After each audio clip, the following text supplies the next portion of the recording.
Hello, hello. My girls are not here yet. I sent the link to Sonia, and hopefully she will get it onto PF. Hopefully they didn't forget about me. I hate being stood up. It's bad for my self-esteem. So let me just go up here and say hello to everyone real quick while we're waiting on those ladies. Hi, Jonathan, if you're still here. Hello, Conklin. Thank you for taking care of the chat. Hi, Stewie. I see you watching. Hello, Nocturnal Butterfly. Hi, the Bryan clan. Hello, Brenda. Hi, Aaron. Drive safely. Hello, Mary. Hi, Lisa. Let's see. Hopi. It's good to see you. If you're still listening, sleep well. Hi, Towley. Good to see you. Hi, Mama Beth. Good to see you. Hey, Jane. Hi, Sunnyside. Hello, Veruca. Hi, Carla. Hello, Bella. Love you too, Jonathan. How is everyone doing tonight? I hope I got the night and time right. It wouldn't be the first time that I forgot a night and time and went on at a different time. But as recently as yesterday evening, I recall PF saying tonight at 8. So let's hope that my memory is good.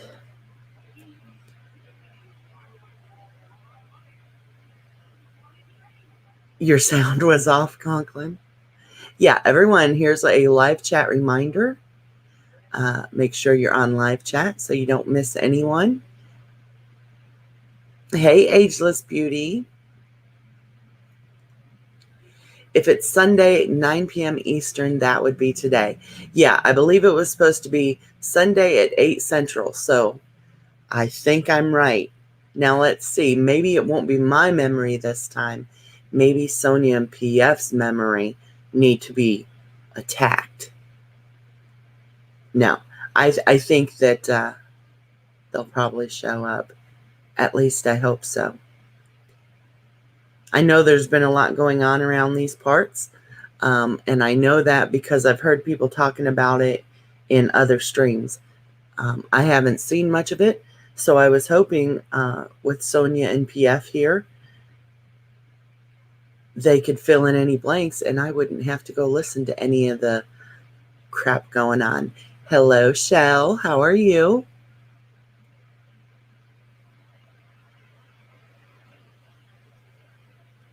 Has anyone seen Sonia or PF around?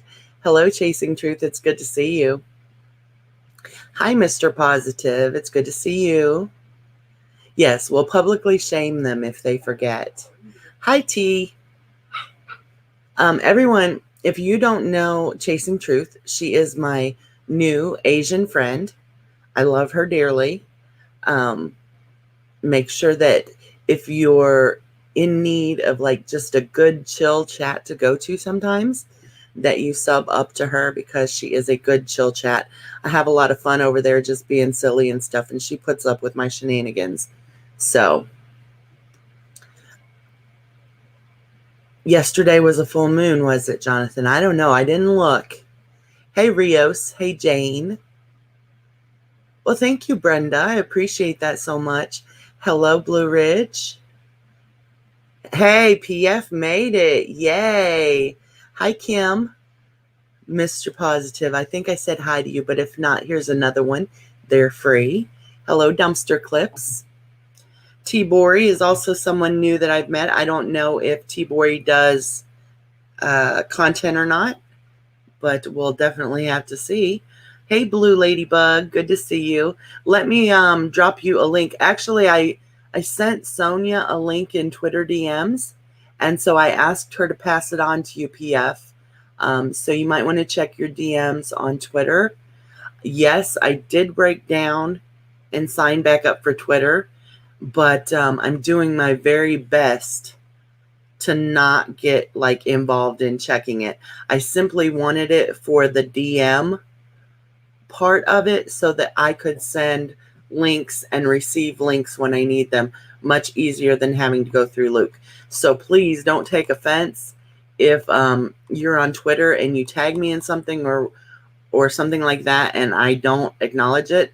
I really never understood how Twitter's timeline or feed works anyway, so I always missed a bunch of stuff. But yeah, I am back on Twitter now.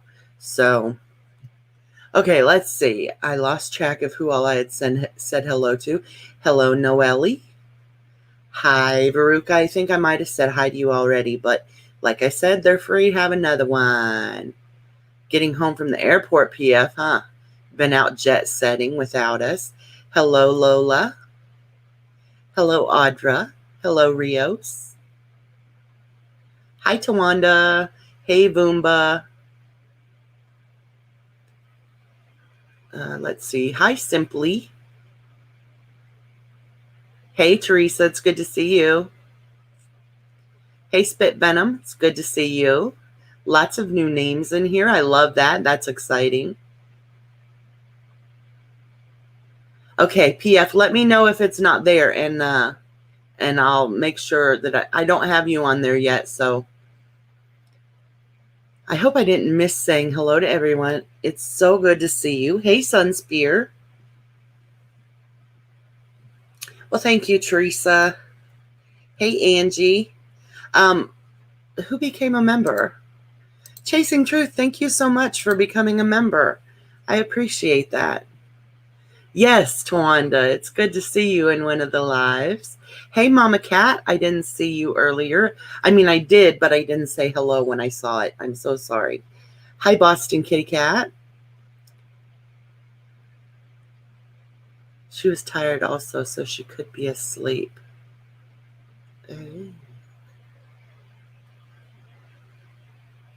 Hey, Scarlet Poppy Field. I love chopped liver. I really do. But no, I would never say you were chopped liver. Hello, Cats Rule.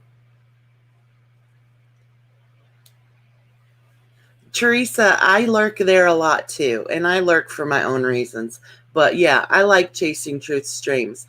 I like just that laid back vibe where we're going to talk about whatever comes up. And, you know, it's very calming to me. It's like sitting with friends while I drink my coffee, you know. No one's yelling or screaming or calling people unnecessary names or anything. It's just kind of chill, like sitting there, having your coffee and listening to your friends chat, you know.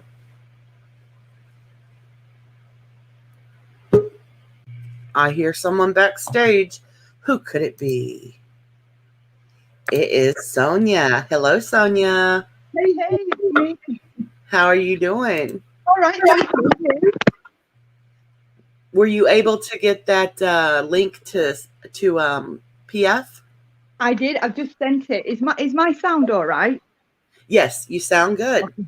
Fabulous. I'm just going to get sat down in a second, then I'll look at chat. Do you know what I did? I fell asleep, right, holding my phone, listening to various people going off, and then I woke up at 5 to 1, and I thought the stream was starting at 1, right?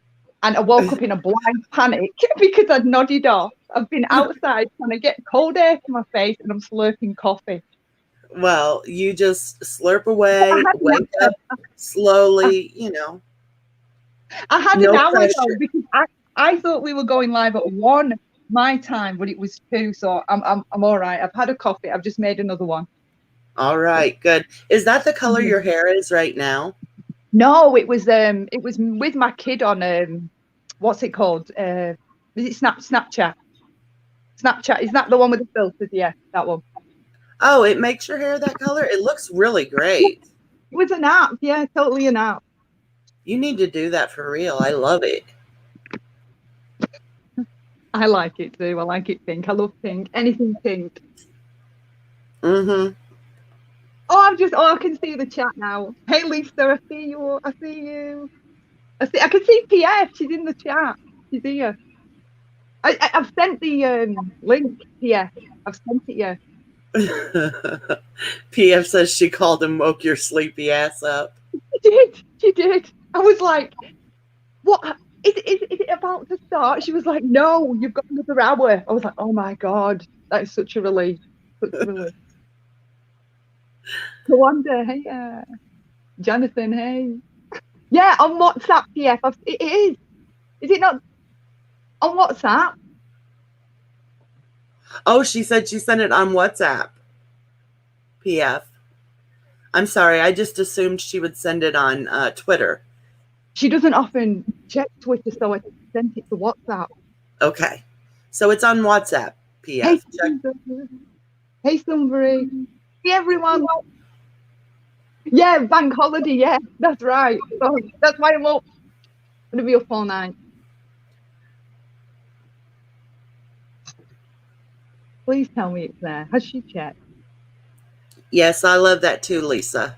I like just chatting. It's like you're just sitting there. You know, she's sitting at her table with the umbrella over it, having her drink, and her husband's sitting there, you know, and you can hear them talking together. Her kids come up every now and then and talk. It's like you're sitting at a good friend's house on their porch, you know. I could listen to that for hours. It's calming. Hey, not too boring. Hey, I'm free for ages. Audra, oh, thank you. Oh, it's so much better seeing the chat. I needed a different device to see the chat last time because I had to keep, because I kept muting. You can't just have it on the, if you have it on the StreamYard side with this, you can't get to, I couldn't figure out how to be able to see both on the same screen. So I've got that on a different device this time. Well, I'm glad you can see it this time. Shell, I cannot see Lucy C. There are a couple people that I cannot see, and I don't know why. I've checked my account to see if they're blocked. They're not. And even if they were blocked, I would be able to see them in my own chat, I would think, because they're not blocked in the chat. Obviously, you can see them. So I don't know what's going on with that. I'm going to put in a, if I can find a way to do it, a request to find out what's going on with Google. Maybe something's wrong, or maybe I clicked something I shouldn't have clicked. Well, hello, Lucy C. I'm sorry I can't see you. Yeah, anyone, if I can't see you, let one of my mods know, and I would be more than happy to say hello to you because I don't know you're there, and I don't want you to think I'm rude. Teresa, you are so sweet. Yeah, yes. Google said no new friends for you. Can you see him on your StreamYard side, though? You can, right? Let me see. Maybe I can. I never look at the StreamYard side. Oh. There's PF. Let me add her. I hear her knocking. Someone's knocking. Let me in. Hey, guys. Hello. I just thought you said Drew. How are y'all? PF. Did you find it?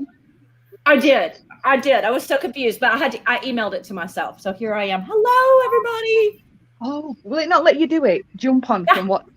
It will. Well, the WhatsApp is on my phone, and I just walked in the door. Right, I talked to Sonia the whole way home from the airport, and then hey, Jonathan, and then I jumped on my computer, and so I had to send it from my phone on the WhatsApp to my email on my computer so I could get on. Well, I'm sorry. No, it's okay. Hello. I sent it to myself. I had to send it to myself to get it on to the device that my WhatsApp's on because it's not on my normal phone or whatever. So I was doing the same thing to get you the link when I should have just sent it you on Twitter. That's okay. I navigated around it. I have the most epic airport story for y'all if you want to hear it. Of course we do. I was trying to get here so that I could jump on the stream and, had made that video on my channel to announce, saying, hey, everybody come over. And I'm in this panic. And so I had to go to the same place. I flying home from Wisconsin, and I was just up there a couple of weeks ago. In fact, Jaynie, I think the last time I was on panel with you that night, I had gotten home from Wisconsin. I was on your stream, and here we are again. So history repeating itself. Anyway, it's this teeny tiny little bitty town. It's a shithole town, and they don't have Uber and Lyft services available quite as quickly as we do in the city where I live now, right? So the last time I was supposed to be coming home, and I went to go get an Uber or a Lyft, and I couldn't get anybody to come out and pick me up. I couldn't get a taxi to even come and get me. So I missed my flight, and I had to reschedule it and leave the next day. So this time I'm up there, went up there to help a family member, and I was supposed to leave. So 3.5 hours before I needed to leave, I ordered a Lyft. I get my suitcase, and you have to understand that I always way overpack. So I have this huge suitcase that is literally at maximum capacity, 50 pounds. And then I have a carry-on bag that probably almost equally as heavy. I need to learn how to pack lighter.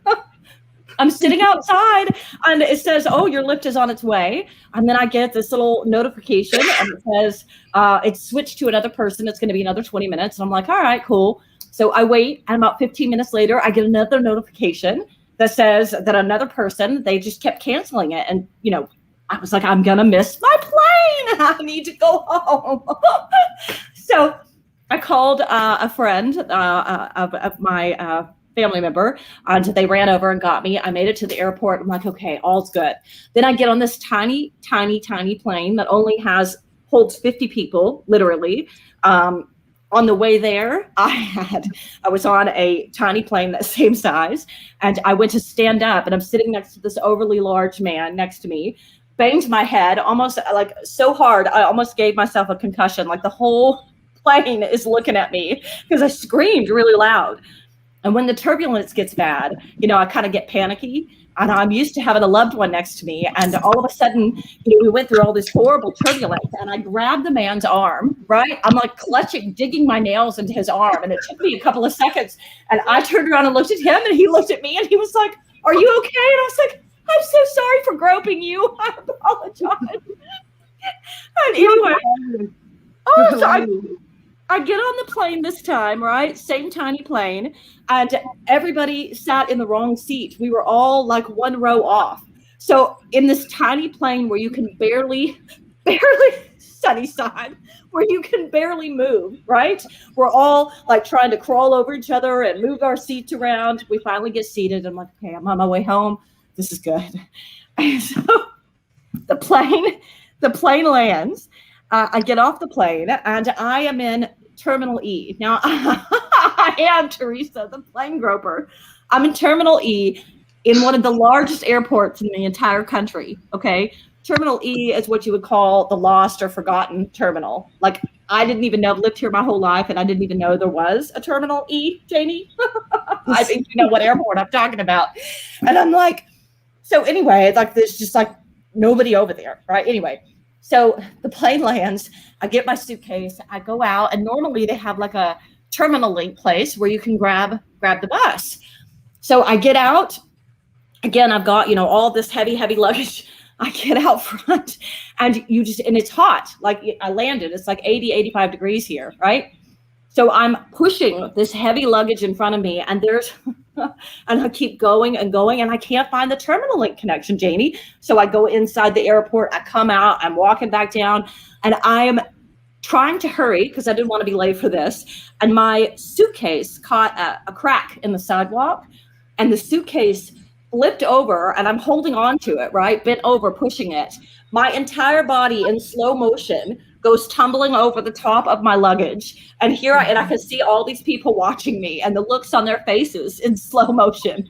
That's my face plant into the concrete. I'm like, these people are like, you've done that this time, just this weekend? Yeah, right before I called you on the phone. Yes. Oh my God. So this man runs over and they're picking up my stuff. I'm like, I'm so embarrassed. I'm so embarrassed. Anyway, I sat here and waited. Huh? Did you hurt? As I'm saying, you poor thing. Did you hurt yourself? Well, I mean, I think I banged up my elbow a little bit. I think I hurt my ego more than I hurt anything else. So I finally wait. I get to my car and I'm driving out. And some asshole I don't know what he was doing, but there's all this traffic is backed up. So people are trying to move over into other lanes, right, to get out, pay for your parking and leave the airport. And as I'm trying to scoot over into traffic, some asshole comes flying up to me. And listen, men, if there's men in the chat in Texas, right? women don't play around, you know, in the car with y'all screaming and cussing and flipping us off. So he starts going nuts at me, and I'm just respectfully waiting to try to merge into the lane. And he's like cussing and flipping me off. At this point, I just lost it. So I'm cussing him back, and I'm like, fuck you. I'm just like, I can't.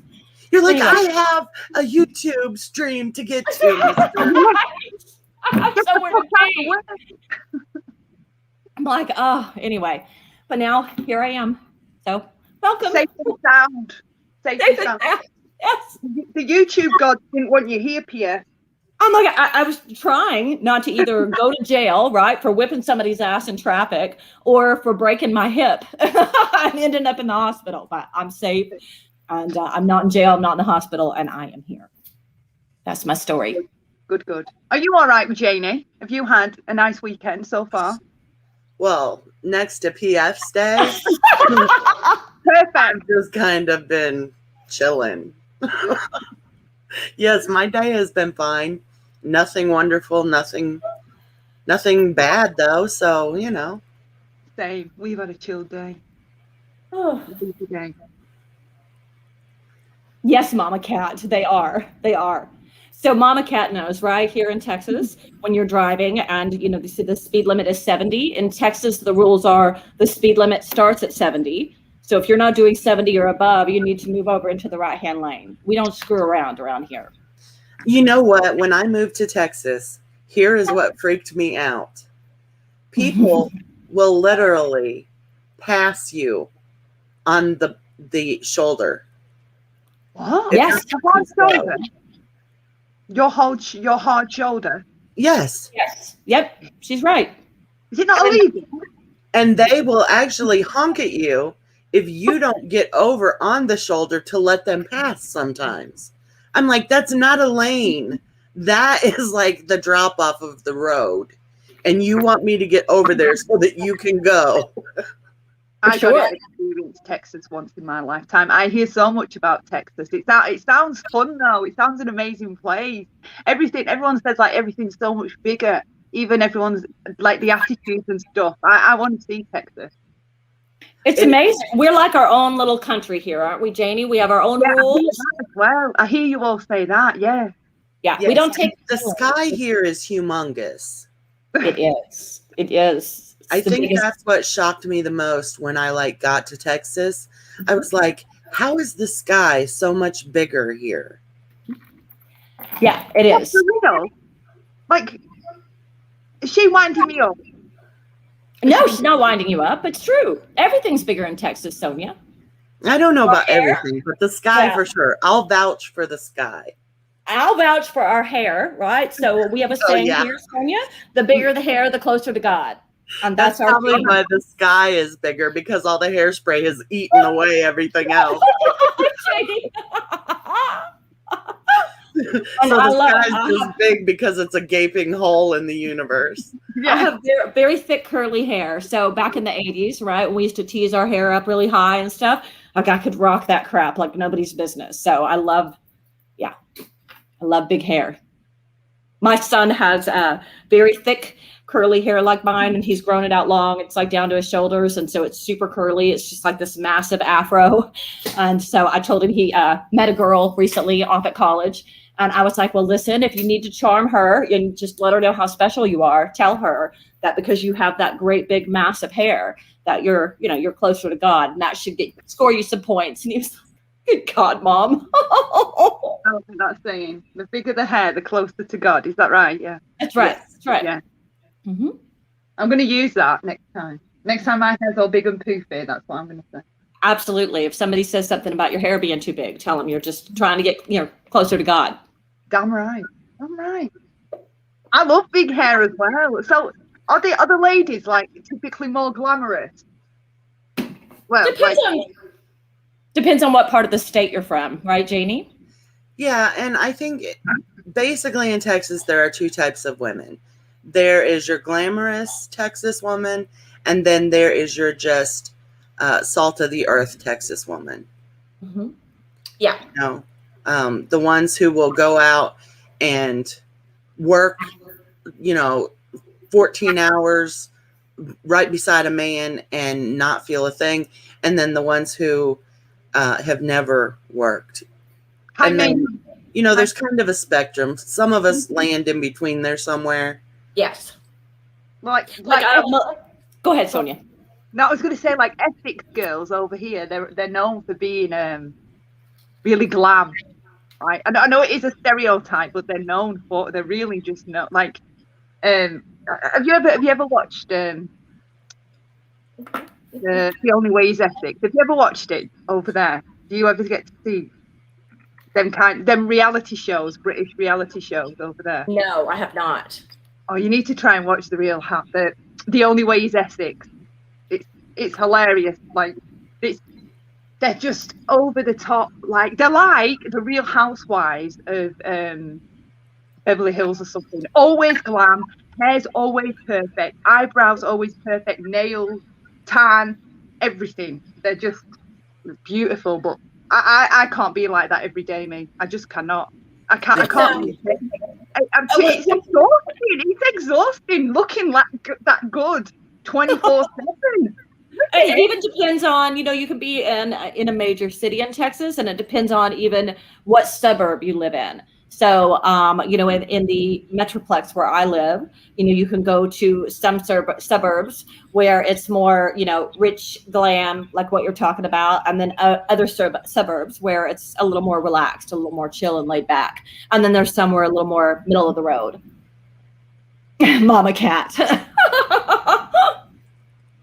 Yeah, even the men in The Only Way Is Essex, even the men are beautiful. The eyebrows are perfect. The eyebrows are more perfect than mine, right? The hair's always perfect. The tan's always on fleek. Outfits, shoes, everything. I'm just like, oh, God. But when you go there, that is how they are. Like, fancy bars, fancy restaurants. I just feel like a tramp around those people. Well, and that's why I'm jealous. That's why I'm jealous of Shell and MJ, because they're always so freaking glamorous. Like, knock it off. You're making the rest of us look bad. Yeah. Did you see the birthday photograph? Yes. Yes. They were so cute. Super cute. That's why I always say, Sonia and Jaynie, that I'm fancy as fuck, because I'm a little bit fancy and then I'm a little bit ratchet redneck, kind of all mixed into one little package. Yeah, like, I like that Texas girl who like has her nails done, her hair is perfect and big, her makeup's done, she's got the bling on her pockets, she's got everything going on, and then you see her go climb out into a lifted truck that has like all kinds of Texas redneck type stickers on the back of it that say like Texas tough and don't mess with Texas and all this stuff. And you're like, girl, I expected you to go get into like a Lexus or a BMW or something. And you got into this truck with the big old tires, mud slung all down the side of it. You, my darling, are a unicorn. You guys with your trucks, you guys with your trucks are funny too. There's someone that's just recently moved in near me, and they've got this big American truck. And every time I walk past, when I walk in Clio, I think, oh my God, I wonder if this truck's like a good model over there. I need to get what it is and ask someone. But yeah, it's a really big fancy truck. But you guys, like, what's a big truck to me, right? To you, over there, you're like, that's not a big truck. Like, you drive freaking things over there. You drive buses. You take to We do. We like our big houses, big cars, big everything. Yeah. I like the big houses. I love the big houses. Heart-shaped. Alaska is the biggest state in the U.S., but I think Texas is the second. Yeah. But we have the biggest heart here, Jaynie. That's right. Although, and you're going to hate me after I say this, PF, and everyone else from Texas, I do miss some of my Yankee days. I hate here in Texas that, like, I can't go barefoot in the yard. The grass hurts my feet. And I'm like, why am I living somewhere where the grass hurts my feet? because you don't realize how prickly grass can be until you live in Texas. You know, you can curl your toes up in some Kentucky or Ohio grass, and it's like, you know, fluffy shag carpet. Then you come down to Texas and you're just like, no, the grass hurts my feet. Yeah, no, I guess because I was born and raised here my whole life. I never realized that, Jaynie. I've never realized that. I hardly ever wore shoes when I lived up north. But I'll tell you this, Jaynie, what we don't have here in Texas that they obviously, I was unaware until Sarah Palin, I can't see Russia from my house. So there's that. No. Oh my goodness. Yes, and the ground is just softer too in Ohio and places like that. You know, and I know this from experience because when I fell in Ohio, it didn't hurt near as much as when I fall here. So. Unless you face plant, on the concrete at the airport, that doesn't feel good. Yes, exactly. Oh my Lord! Could you imagine if I broke my hip? I know. Well, what did you do? Did you just like jump up? Or did you? Well, no. So I fell over face first, and then just kind of toppled over onto my behind, and then I just sat there, just with literally like in the movies, how you can see it in slow motion, and I could see the people's faces and them starting to come to me as I was toppling over. And a lady, helped me up, and the man picked up my suitcase and everything, and I just kind of hobbled off in embarrassment, and then went all the way down to the end of the row, only to figure out that where I had fallen, if I had stayed put, that's where I needed to be in the begin with. So you were not. It was a heck of a day. It was a clusterfuck, for a lack of a word, right? Yeah. Did you have heels on? Did you have? No, I did not. Thank God. No. Thank God. No. I don't wear heels very often. Me neither. Nowhere, not enough nice places to go with to bloody wear heels. Luke. Yeah, I did fall and threw my taco salad all over the yard. I cried more for my taco salad than for myself. Jaynie, I'm a little concerned about you. Do you fall often? No. No, I don't fall very often. Okay. I was going to say, do we need to get you checked out by the doctor? Is there a medical issue going on? And really, when I do fall, I just kind of give into it and sit down. I'm so short that if I just let my knees bend when I start to fall, I'll just sit softly down and I'm okay.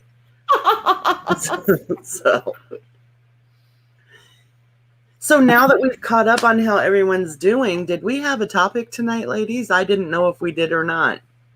We were going to discuss about setting up that stream idea for how not to care, collecting hate comments or troll comments. Mm-hmm. Right? We're going to talk about that, but no, not that I know of. We didn't have a topic. It was just see what the side chat wanted to talk about.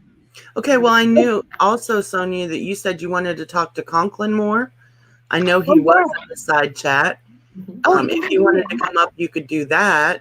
Yeah, I don't have a problem with him doing that. Yeah, Conklin is always a good time. Yeah. And then I have missed the majority of anything that's happened in the last week because I haven't been here. I've seen 5 minutes here, 5 minutes there. So if somebody wants to catch me up on what's happening around these parts, I'm all ears. Today was off the chain. There, you're caught up. You're caught up. Today, the bits I saw today were wild. Oh my God, I don't know what's been going on. It's like, has everyone run out of rooms over there or what? Everyone was going on. There was streams everywhere. Thank you so much for the super chat, Irish Gal. I really appreciate it. And I fell asleep listening to one of them, trying to stay awake.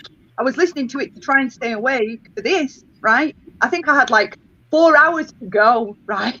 And I could feel my eyes because I'd sat down after putting the kids to bed and I thought, oh my God, no, do not get comfy and relax because you'll fall asleep.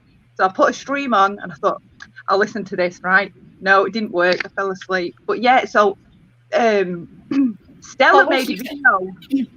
When Sonia told me what she was listening to, I was shocked she was able to fall asleep doing that. I will sleep through anything. In my old age, I can sleep through anything. Hey, Deal, it's good to see you. A train plowing through my house, I'd stay asleep. I just would not wake up. No. Lola Roo, 7 hours. Oh, thank you, Irish Gal. Who the hell had a 7-hour stream? I don't know. I don't know who was 7 hours. Well, there's been a few long streams. Did you not see Wendy V's stream? No, not Wendy V's. Blue Topaz's. Did you see any of that the other day? The long one she did for 8 hours. Oh, it was so funny. That was the best stream. No, but I do enjoy her a lot. She's hilarious. They both are. But yeah, so Stella made a video correcting some issue about, this is where I messed up because I get mixed up with the details, right? But anyway, Stella made a video it's last night for me. Or is it? What day is it? Monday now for me, right? So, don't ask me. We're still on Sunday. Saturday night for me, right? So I woke up yesterday and I believe, so Stella had made a video correcting some things with these like accusations or things people have been believing about him with the money and to do with Randy, right? Well, that just like kicked off. So then Randy responded to him, and then after that, I don't know what happened because I saw Molly was live, Wendy was live. I caught little bits of the truth, and then I saw BTF was live, so I was watching some of that, and then I just fell asleep. Well, so I heard most of Stellar's stream last night. They keep deleting the streams, so I know now, right? I am not even bothering trying to keep up with my Real Housewives of the DC and TC, right? Because everyone is deleting their streams. So I'm not being I'm not trying to be objective anymore. Now I'm just taking the side of my own people, and I'm not even caring about what the truth is, because now I can't even compare because everyone's deleting their streams, so you can't go back and watch. Well, that's who I fell asleep listening to last night, you guys, was Stellar.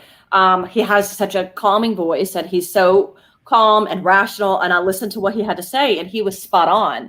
And then today, in between, my airport fiasco and Lyft fiasco, I caught 5 minutes here and there of a couple of the other ones. And frankly, I can't get more than 5 or 10 minutes of it because I can't listen to them longer than that anymore. I just can't. It just drives me nuts. But from what I did hear, the highlights of the couple of minutes I heard, it was quite the opposite.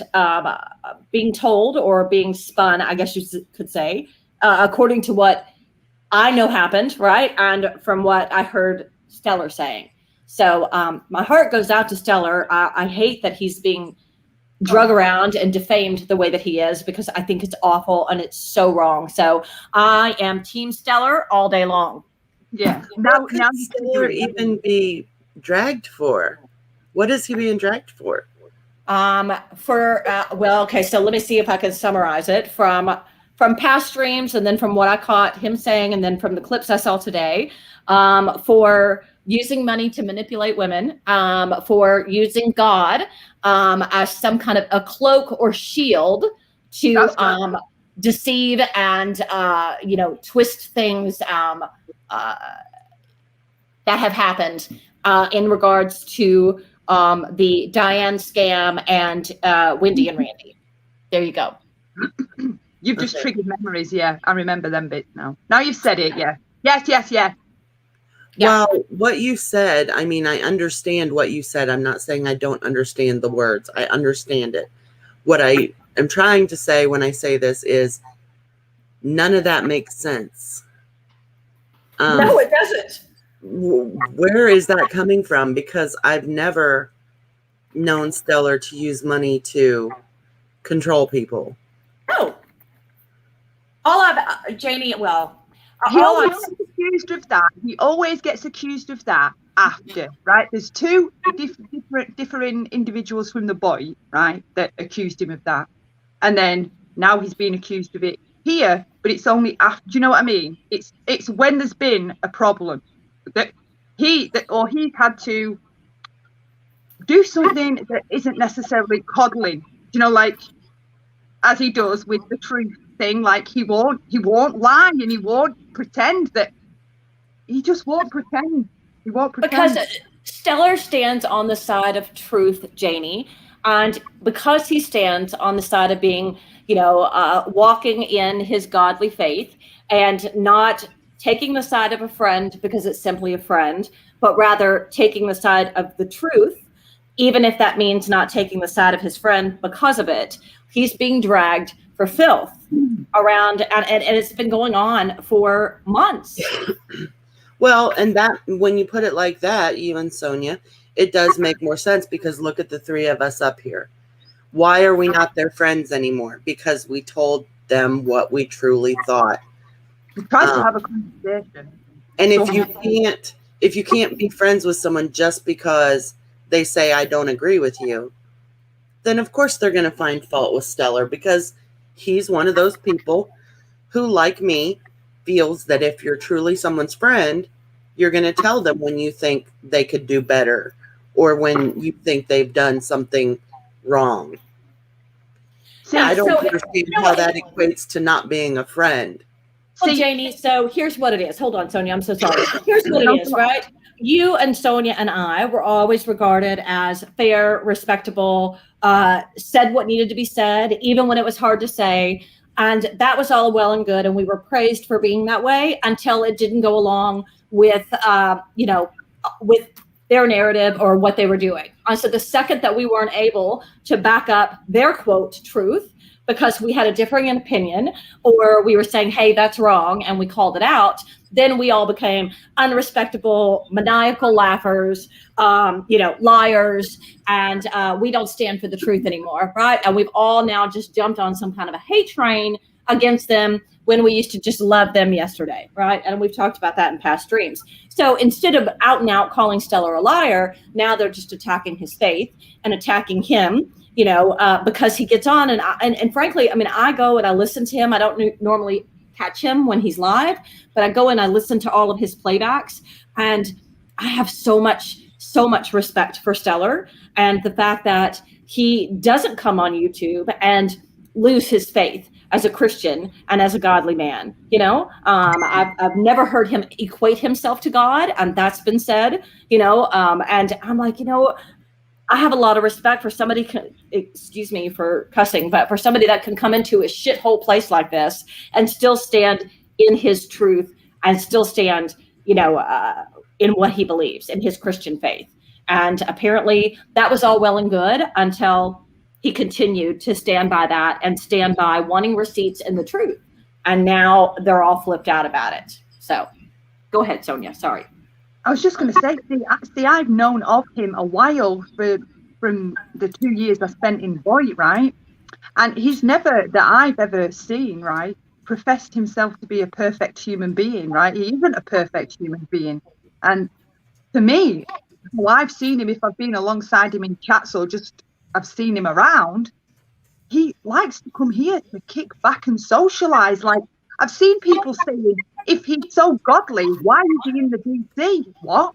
Well, if I'm such a good mother, why am I here? You could say that about everyone. Like, why do they draw these crazy absolutes to draw wild correlations about why he can be here just because he has a faith in God? Like, he's taught and he's learned in faith. That doesn't mean that he's never wandered around this place pretending to be a priest or that kind of, like, yeah, he's well versed, he knows his stuff, right? But that's his passion, right? If you came to me about something I was interested in, wouldn't you hope that I'd be well versed and, passionate about it? But he's a normal human being. Like, I hate it how they say about him that, oh, just because he's a man of faith, right?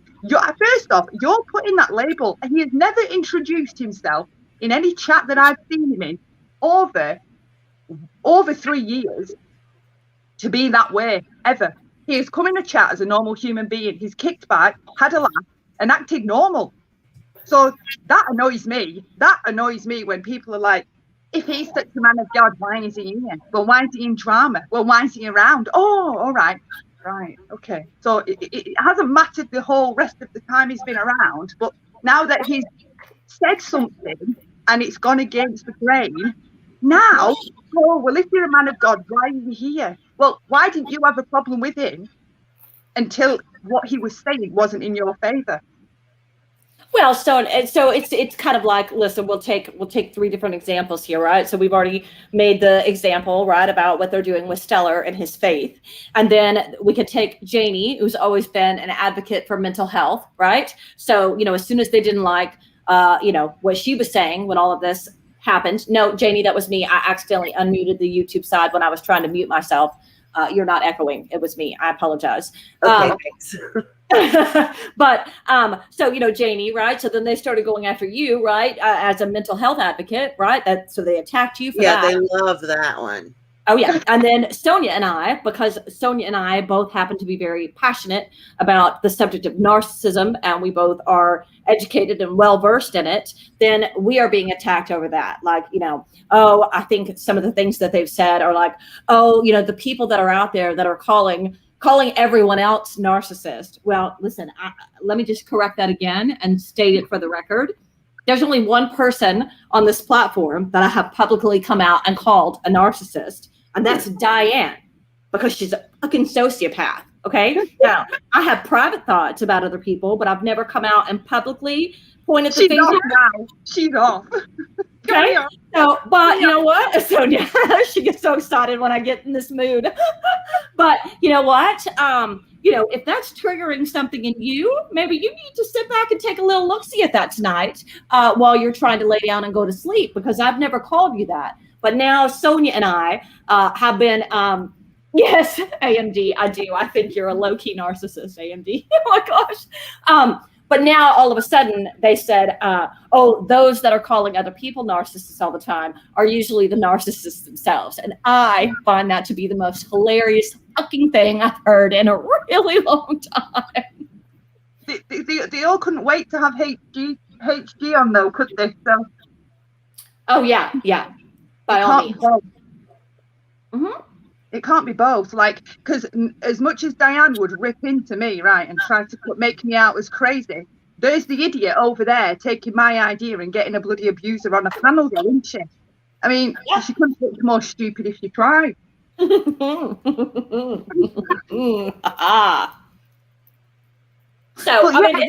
it's the same storyline over and over and over. I just switch to what person they're talking about. They find out what you're passionate about. They find out what they can attach to you, and it's all well and good when you're on their side. And then when you're not anymore, then they twist it and they use it against you. Because I remember being on your panel, Jaynie, talking about another narcissistic situation in regards to one of the three of them over there, on that person lurking and typing in the chat, and me comforting her at that time, right? She thought it was all great when you and I were sitting up here defending her, right? I'm not sure who you're talking about. Brandy. Oh, okay. And then she was messaging me in my DMs, telling me she was listening, and she typed in the chat, and I was comforting her. But then all of a sudden, now that, I'm standing up, hey, Mandy Bell, now that I'm standing up and saying something because I don't like the behavior going on over there, then it's these, I guess, what is it called on Twitter when you tweet about somebody, but you don't say their name, subtweets? It's like these low-key comments thrown Sonia and I's way. So I see you, boo. I'm glad Mary remembers, because I don't remember that. BF, I'm sorry. I have a memory like an elephant, Jaynie. Well, Sometimes I do curse and a gift. I do for certain things, but I won't remember any of this stream tomorrow morning when I wake up, because so much is going on. Yeah. I'm looking at the side chat. I'm listening to you guys talking. I'm having my own thoughts. Like tomorrow morning, it'll all just be a blur. And that's probably a good thing for me. Me too. Yeah. Yeah, so that's been kind of the topic then. Him and his godliness, apparently. That's the flavour of the day. Him, his religion, and how he conducts himself. Here's the thing about that. I've seen people say things and tweet things and all of that about what is a man of God doing in the drama community. Well, what are any of us as people of God doing in the drama community then? We're here because we're humans. Well, does God say you can't have fun? You can't socialize?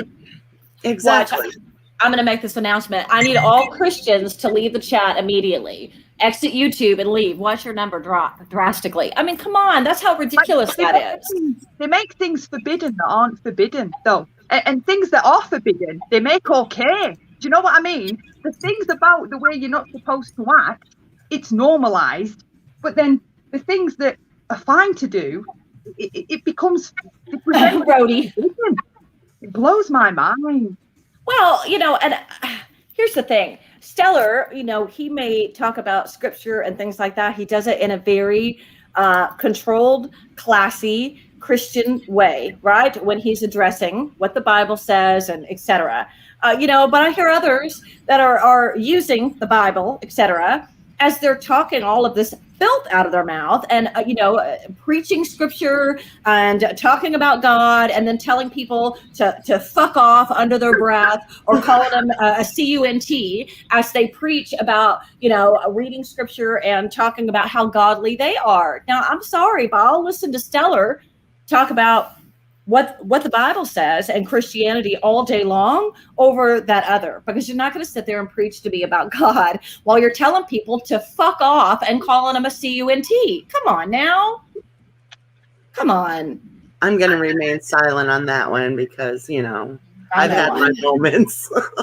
Me too. No, I mean, we all get mad, you know what I mean? And be like, oh, for fuck's sake or whatever. But you know what I'm talking about. It's like actively attacking people while preaching about God at the same time. And it's offensive to me. Well, yeah, you're not supposed to use God to attack other people. That's not the way the Bible works. Right. The Bible is supposed to be used to accept other people. Faults and all. See, I think religion should be kept out of argument. I do too. Because that's not your argument, is it? Your argument's an issue, right? So I try to stay with what the hell the bloody issue is. Never mind putting in everything else to use it to beat the person with. Like, what's the issue? If you think he's a tosser, stay away from him. Stay away from him. Everyone stay away from each other. Go back to your own bloody corners. Yeah. All of you. I just miss the days where we could just have a little bit of humor about some of this stuff. You know what I mean? It's gotten so nasty and so out of control. And it's heartbreaking to sit back and watch, which is why I only type in certain places now. I'll type in AMD's chat. I type in Jaynie, whatever your name is today, Jaynie. Call me whatever. I'm good with it. In the Sunbury Housewives, things like that. But there's a lot of places I just won't even. I'll lurk and listen. I might make a funny video about something in general. I try to stay away from.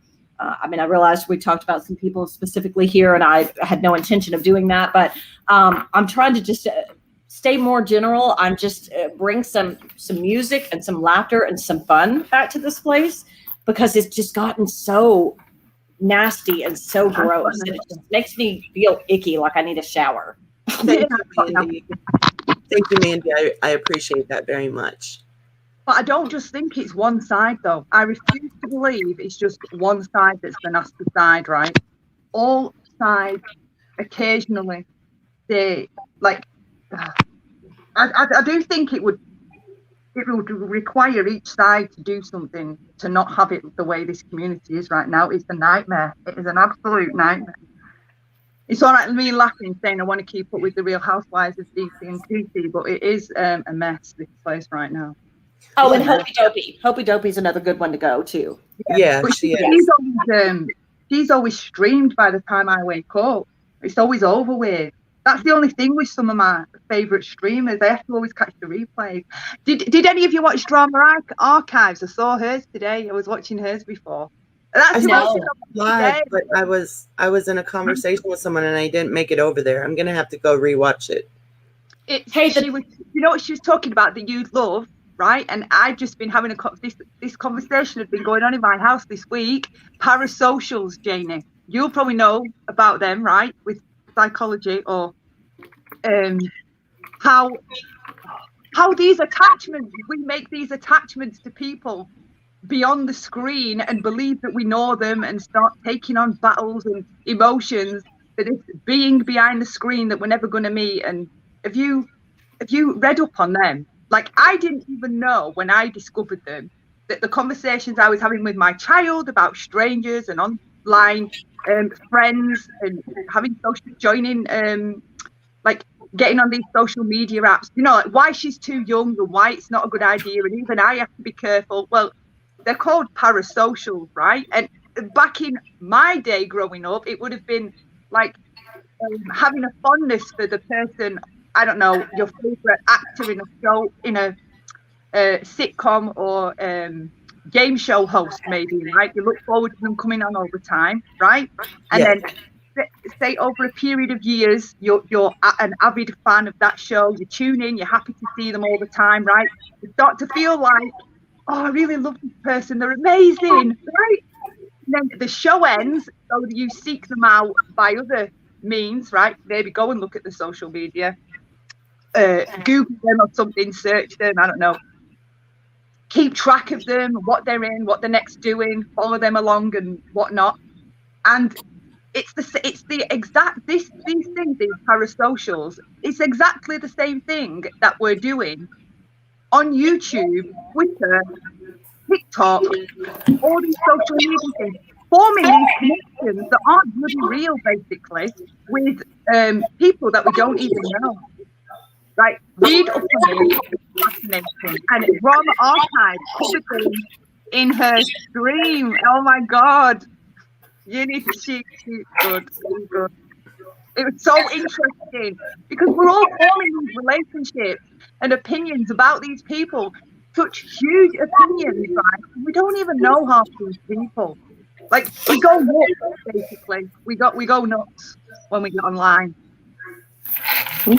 That's right, Sudbury Housewives. Some of us, Shell, some of us do meet, and you know, I've formed some really great, very close friendships with a handful of people on here, and I will say that some of those friendships that I've made in real life on here have really been some of the most amazing, loving, caring, supportive friends, right? But I agree with you, Sonia, and for those of you, thank you, Tawanda.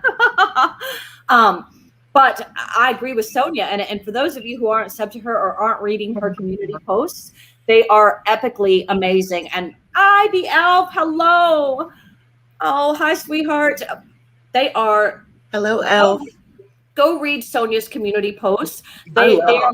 Aren't they great, Jaynie? They're long, but they're so super informative. And Sonia, they're so spot on. And I look forward to them every day. But I agree. We're making connections with people on here because we see what they're saying, you know, on streams or on their channel, but you don't know that person outside of that. And in the beginning, when I started to question some of the people and some of the things I was seeing over the years, you know, and you kind of go back and forth depending on what drama is going on about your feelings, you know, you feel exactly like you said, Sonia. I felt like I had this close connection because you're typing in their chat, you're listening to what they're saying, they're responding back to you. And then as time goes on and the situation evolves and your opinions and thoughts kind of start to change and you kind of start to question some things, it's like, oh my gosh, how could I have been so wrong? So a couple of years ago, I had a conversation with one of my very good friends on here in private. And I said, you know what? And they were like, how could we have been so wrong about this person? You know, what does that say about our judgment of our character? And what I want to say about that, it doesn't say anything about how we are as being a good judge of character. You can only go off of the information that's presented to you. So when you're only going off of what they're saying on streams, and those streams are happening here or there, it takes a lot longer period of time, does that make sense, to get to understand or know or work out a complete scenario of someone on here, right? Does that make sense? Versus engaging with them in real life. So it doesn't have anything to do with your ability to detect whether somebody is good or bad or toxic or not. It just means that you have a more limited scope of information, and it might take you a little longer to form a valid, complete opinion. Does that make sense? Yeah, like a full picture of them as well. And, and I think some of it is about, it can be, do you know, like the way we have like strong dislike or even hate, despising people. Again, like we have such like visceral feelings for people that we don't know. We don't like, probably never even interacted with them. Like, because not everybody I've watched on live stream have I interacted with, and then I'll decide, oh no, this person's not for me, or yeah, I like this person or whatever. But like, you can really like sometimes I can really get mad with whoever it is I'm watching and be like, what the hell? Why are they saying that? You know, like, it's crazy the way we just attach onto people. It was about attachments as well, and the attachments that we place onto people. Like, really, because I know I've been upset if online YouTube friend relationships have fallen apart, and afterwards I'm like, well, Sonia, what the hell are you doing? You know better. You should be keeping better boundaries, right? Why are you know, like, attaching on to people that you hardly know, and then you're so upset in real life when the friendship, like, something happens and you part ways or whatever. Oh, it's amazing. So I don't want my children going through this, right? Because I can't even handle this minefield, right? So no, my children are not allowed friends on social media. They're not allowed to be friends with no one they haven't seen in real life, right? Even though you can be conned either way, but I don't want them trying to, I don't know, trying to make the way through this puzzle when I don't even know my way through it myself. Do you know, like, confidently anyway, because you can think that you know, or you've got a good read on people, and then awful things happen and you're just like, wow, got that wrong. It's a minefield, this place. It is a minefield, these relationships that we're forming online. But I do think you have to be careful emotionally and protect your heart. Well, and one of the best things I ever took from you, Sonia, because, you know, I consider myself to be a pretty empathetic person. And so for the longest time, you know, I would get into a chat like hold on. Yes, unfiltered. You know, if somebody was in a bad situation, right, I would be one of the first ones that would just be like, you know, oh my gosh, they're hurting, they're in a bad situation, you know, jump in, reach out, pull out my credit card, send a super chat. You know what I mean? You know, or donate to something, you know, just giving money even to people, you know, privately for a long time, you know, gave money to people that I knew were struggling or hurting or whatever. And then, you know, very recently, a few months back, Sonia, you really started, you know, talking very publicly about that. Like, stop it. Like, stop getting in your emotional thinking. And oh, Amber K, that would be one of them. Yes. Yes. Although, well, I'll readdress that in a second. But you get caught up in the moment. And Sonia, and I listened to her words back in my head. It's like I can hear you talking in the back of my mind. And it's like, wait, don't get all caught up in the moment and start hitting that super chat button or, you know, slamming their PayPal. It's one thing if you're enjoying their content and you want to give them a tip. That's one thing. But when they're telling you these stories and getting you all caught up in your emotions, stop, think, you know, calm down. You don't need to do it right then. You know, take a break and then think about if that's really what you want to do, or watch the situation play out a little bit. Because I've been very guilty about that. 24 hours, you know? Yes, Jaynie. And if your heart still says this is what you need to do for someone, do it. Yes. You know? That is one of my biggest pet gripes on here. I have laid off now, right? I made some memes and I thought I am leaving it alone because it was giving me high blood pressure watching these emotional donations, right? Because you can see, I just hate if someone is talking about money and they're putting an emotional spin on it on this platform specifically, right? Always just give it 24 hours, 48 hours, calm down, and then go back. And you know what? Super chat them $3,000 if you want. I don't have a problem with it. But when you're in your emotional, when you hear a sad story or I don't know, you see a cute puppy, yeah, your empathy and your compassion just takes over your logic and your reasoning, right? Yep. You're all in your emotional brain. And especially if you're hearing about homeless people or domestic violence or, I don't know, SA or sad stories. What can you do from a million miles away? The only thing you can do from a million miles away is put your hand in your pocket and throw them some money to try and help them. And it eases your emotional tugging at your heartstrings, right?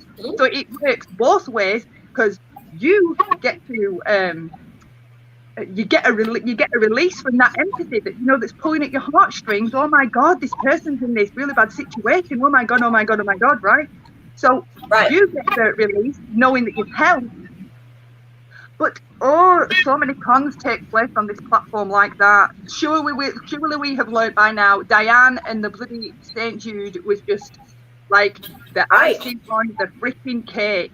Well, yeah, I mean, well, listen, I think Tucker was the icing, and then Diane was just a bunch of cherries and chocolate and whipped cream added to the top of it.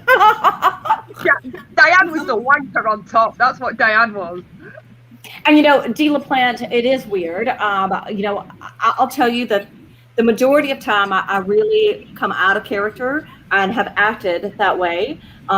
Just gotten so mad was over big things like finding out that Diane was scamming, the little Rosie situation, things like that. When I heard Sonia being attacked by Diane, or what I assumed was Diane doxing my friend in a chat, those are the things that will bring me out of my character to get on here and scream and holler and lose my shit. But a lot of the rest of this, you just have to have a sense of humor about it and find a way to, I just don't know how it takes so much energy. It doesn't really take a lot of energy to be happy and smile and laugh. It takes a whole lot of energy to be so damn mad all the time. I mean, people are so angry. Anyone who was here when I first started doing YouTube streams knows that I started out having a really good time. Yes. And then I got into this thing where I was constantly responding or constantly defending what I had said or what I had done. And I drove myself insane. I got where I was screaming on here all the time and cussing and carrying on. And there are still people who want to see me do that. They follow me around into other people's streams and try and get me off balance and out of who I really am. What you're seeing right now is who I really am.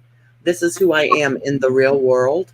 I'm not one of those people who goes around screaming, cussing, and defending myself and reacting to every little thing. So, I'm in this place now where I don't watch the people that I know want to get me back to that spot. And I don't listen to anything they say. If I can, I block them. And I'm at the point where I'm like, I'm not going to fight with you. If you want to fight, you can stick your head up my butt and fight for air. That's about as much as you can get out of me. Well, go ahead, Sonia. Some of it you should cut. Sorry, Pierre. I think some of it, everyone should put themselves some slack, right, Jaynie? If you go back to the beginning of time, right, human beings were not meant to manage this incredible amount of other human beings all in one go, in one day, ever, right? Social media has made that happen. Our brains aren't equipped to deal with the digs and 200, 300, 400. That's why you see the bigger, even the celebrities, right? When do you ever see them responding to social media? Even if it's fans adoring them, they don't even like their tweets if they're tagging them, whatever. They just have no interaction with them whatsoever, right? We weren't built, our brains are built for this amount of human consumption. So some of it, this is like, what is it when, it's like a, like where you do have to make some fuck ups before you get your groove. Yeah, that was a lot of it. That was a lot of it too. I was trying to find my way. I didn't understand how this worked. No. Because I had never experienced in my life what was happening here. So at first I was like, okay, they can't be serious. So let's just be a smart ass and laugh it off. Then it went on to, what the hell is wrong with you people? And then it went to where I became one of the people, like I was screaming and yelling and cussing people all the time. And then I realized this is not real. I mean, it's real life. I hate when people say YouTube is not real life, because we are all real people behind these screens. Okay. So it is real life, but this is not how civilized people behave in the real world. No, and listen, I mean, I have well, I'm almost 50. I'll be 50 this summer. Oh, good Lord. That just made me sick to my stomach saying that out loud.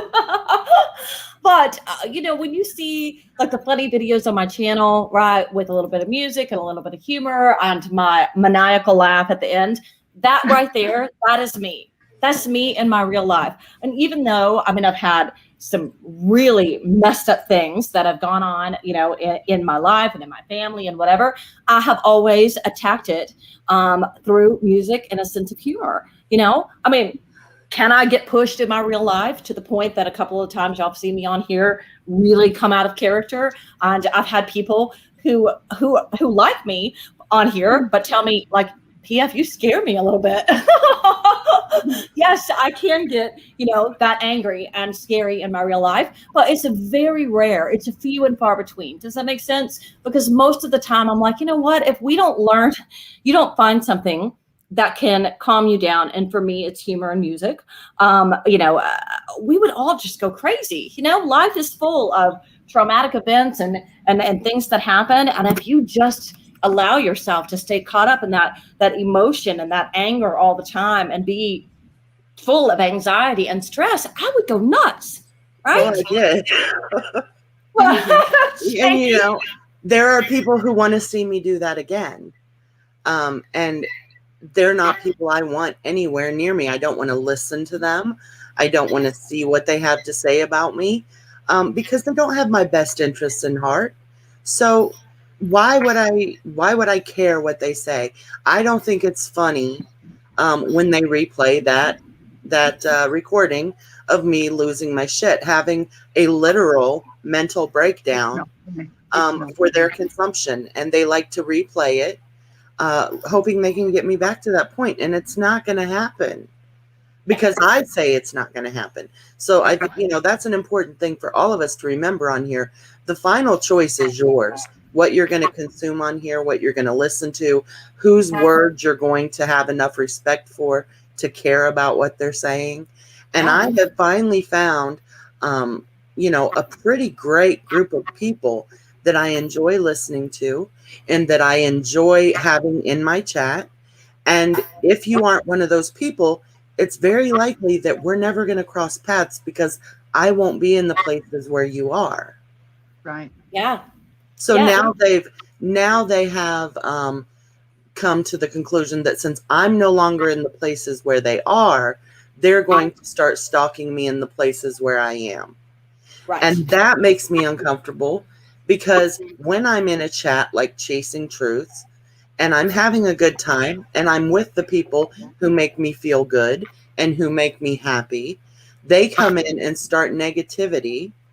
And I feel guilty then for having been the cause of someone else's stream being ruined. Well, Jaynie, it's funny. I was talking to my daughter a couple of weeks ago on the phone. She was across the country, and we were chatting on the phone, talking about some stuff that was happening in our real lives, right? And she had come to me for a little bit of counseling, so to speak, right?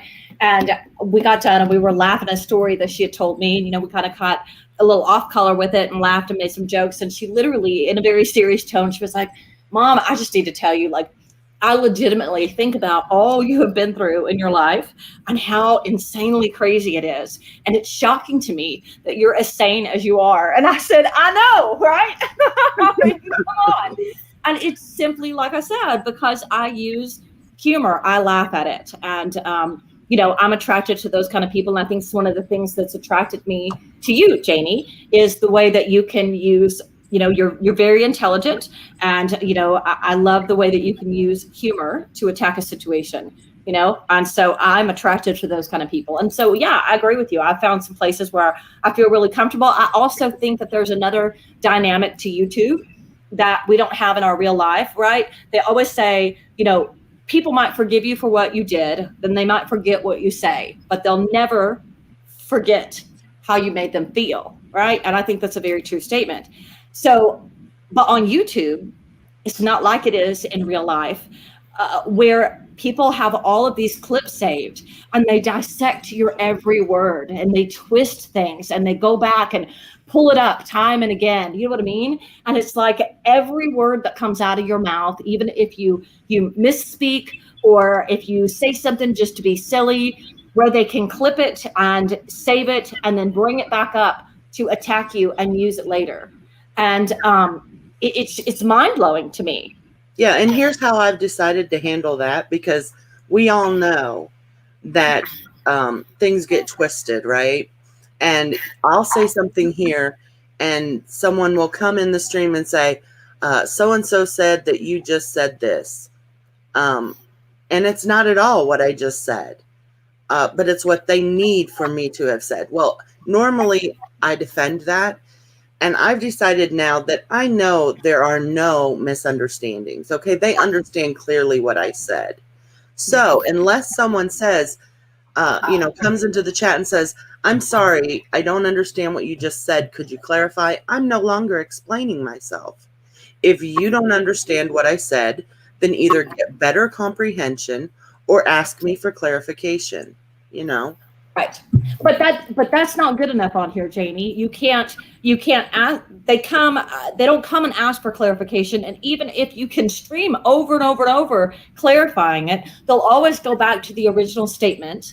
Yeah, because they didn't misunderstand though. Right. That's why they keep going back to it, because they need for those words to catch on. For other people to believe. When I started making videos, right, on, I never thought that I was going to actually start a channel, make videos, whatever. But then, all of the Diane stuff happened, right? And so, I made a video, right, in response to somebody, and then, it's just kind of taken off from there. And so I find it extremely humorous that everybody around here wants to accuse people of, you used Diane or this situation to build your channel, or you used me to build your channel.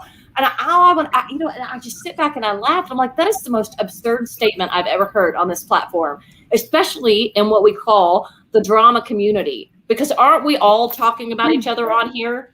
So can't we all be accused of using everybody on here to build our channels? If we're not talking about something that is like Sonia, if she strictly talked about narcissism and that's all she talks about on her channel, she cannot be accused of using anybody else. But we all sit around and discuss what's going on in the community. So aren't we using the community to build our channels, not these specific people? It's like they've elevated themselves to such a level, right, that they're so famous and wonderful and amazing that all of our channels are now being built off of their backs. And I think it's ridiculously insane to me. Well, and here's the thing. Growth is organic, though. It happens because, you don't necessarily have to have an intent to want to grow your channel by talking about one of these YouTubers in the DC, though, because it just happens when you start talking about the drama, doesn't it? People gravitate towards you because they want your part of the story to fit into, so they've got the whole story. They come over. You don't need to have an intent to grow it, though, do you? Does that make sense? Yeah. Well, yeah, it does. And my channel hasn't grown a bit really from this, because the people who are interested in that situation aren't going to find what they want over here. Now, when this happened, I think a lot of us found creators that we found something in common with. For instance, I have a lot of new names in here, but for every new name in here, 2 or 3 people unsubscribe me because I don't give them what they want anymore. And that's fine by me. I would rather have the people who know what we're about over here, and they subscribe, and the people who no longer get me to entertain them through yelling and screaming and crying and losing my shit, they unsubscribe. So it all evens out and I win in the end. Yes, absolutely. Like, go on with your bad self. Go away. Yep, exactly. Yeah.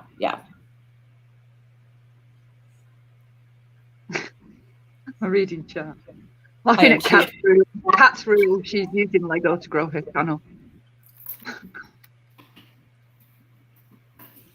Yeah. So I mean, it's just it's crazy. It's, you know, I guess the word hypocrisy is so overused on here, but it's I mean, there's just no better word for it. It's all hypocrisy. You know, as you're sitting there bitching about somebody talking about you on their channel and using you to grow their channel, yet they're sitting there talking about you, but they're not using you to grow their channel, right? How does that work? Well, and I mean, we can see the hypocrisy just from what you've told me happened today. Someone who is using God to tell a man that he can't be a man of God because he's all up in the drama, while they're actually all up in the drama telling him that he's not a man of God. How does that work? Right. Does he have to be a man of God? Does he have to be a man of God, like 24 hours out of every day, though? Really? Right. 1 second. I'm sorry, 1 second. Mary, that is awesome. Mary, we started a crypto club chat. Mary invested $60 and she's up to 107 now. She's up $47. I checked mine and I'm up $100.23. Wow, good job, guys. That's amazing. Yeah. Okay, so go back. I'm sorry, Sonia. No, what was yours? I heard Mary's. What was yours? What did yours jump to? Mine is up from my original investment. I have made $100 and 22 or 27 cents, something like that. Last time I looked. That's awesome, Jaynie. Yeah, I was really excited. So what you're doing? Holding, folding? I'm holding. I'm not going anywhere. Gotta know when to hold 'em. Know when to fold 'em. Sorry. Do you know that song, Sonia? I think I do. Kenny Rogers. Yeah. Know when to walk. Yeah, I've heard that name. Stella's correct. Do you know what I was listening to the other day in the car? Oh, sorry. That's okay. Go ahead. Do you know what I was listening to the other day in the car? What? Oh, my kid thinks I'm so cringe because I put it on in the kitchen and was dancing. I'm going through the big D and I don't mean Dallas.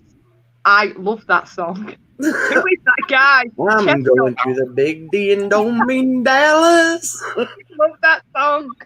Oh my God. I almost know all the words. Only singing along though. I can't give you a rendition now. I have to answer this call real quick. I'll be right, guys. Guys. Okay. I love that song. Cats. I'll pass on the timeshare near Disney. What's she saying? Is she doing it? Is she invested? No, but she's asking Mary and I if we want to invest in a timeshare near Disney. No, they don't. Clear off. No. What's okay, hold on, I gotta catch up here. Nocturnal said know when to walk away. And Stellar said, it's nice that you say that. I honestly would move on. She was singing a song there, Stellar. Do I remember when you were told? I do not remember that, AMD. Oh, no way. Oh, yeah, you remember we used to do the calling show. That's right. Yeah, we on late night when Nippy and Jaynie, we did the call-in show. And yeah, we got some awful calls, but some funny calls and just some really entertaining calls. It was fun. They were. I used to lurk at first for a time when I don't know how I first found you both at all, but I did. And then I would join in chatting. But you were off and on, I think, as I was getting up in the morning at 5 here. Because we went on at 10, which would have been actually 10 would have been 4 your time. And we were on until 6 your time. Right, yeah. Because I'd get to listen to you as I was waking up. Fun time. Yeah, They were good streams then. Because you did quizzes as well. Is she back? I think so. Are you back, PF? No, was that an echo or something? Yes, I miss doing late night with Nippy and Jaynie. When we first started that, we had so much fun. I think you're getting feedback from her. That's what it. Yeah, I think so. Yeah, they were good. They were good. Really good. We had a good vibe together. I'm just gonna mute her, and she can unmute herself when she's done. Nippy, I think, is doing well. I haven't talked to her in a little while. That reminds me I should probably check in with her very soon. But yeah, last I heard, she was doing okay. Just overwhelmed with lots of stuff going on. Maybe someday I'll talk her into getting her butt back here. Oh, Silver made it. She's my side of the pond. Silver, it's 3:30 in the morning. What are you doing up? Hey, Silva.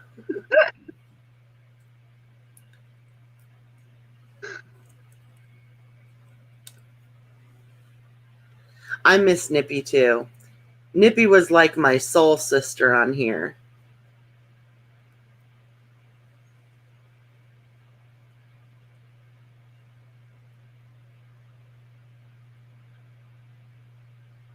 Silva's a party animal. Oh, I'm just reading the plan. If everybody did it my way, we wouldn't have the DC, because I just, to some degree, I just say let people talk, let people have their opinion on you, and let them have it what's the word I'm looking for? Oh my God, it's 3:30 in the morning. To some degree, I think, yeah, just let them say it without arguing with them about it or trying to correct them or force them to see you how you want yourself to be seen by them. But then it wouldn't be the DC if we all did it my way, you see. There wouldn't be any drama. We wouldn't have a DC. No. I like the drama. Sorry, Jaynie, go on. Well, I was just going to say, I had to realize that, what was more important, how other people felt about me on here or how I felt about myself when I left here, like when I turned off a live stream. And I think it's more important how I feel about myself. I'm sorry. I care about all of you. I respect all of you. I love all of you as human beings, but I still think it's more important how I feel about me than how you feel about me. Absolutely. Oh, my cats woke me up. Oh, Silver. They knew I was sending them messages. We needed you here. I'm glad they woke you up. It's bank holiday. You can sleep in tomorrow. What's the holiday?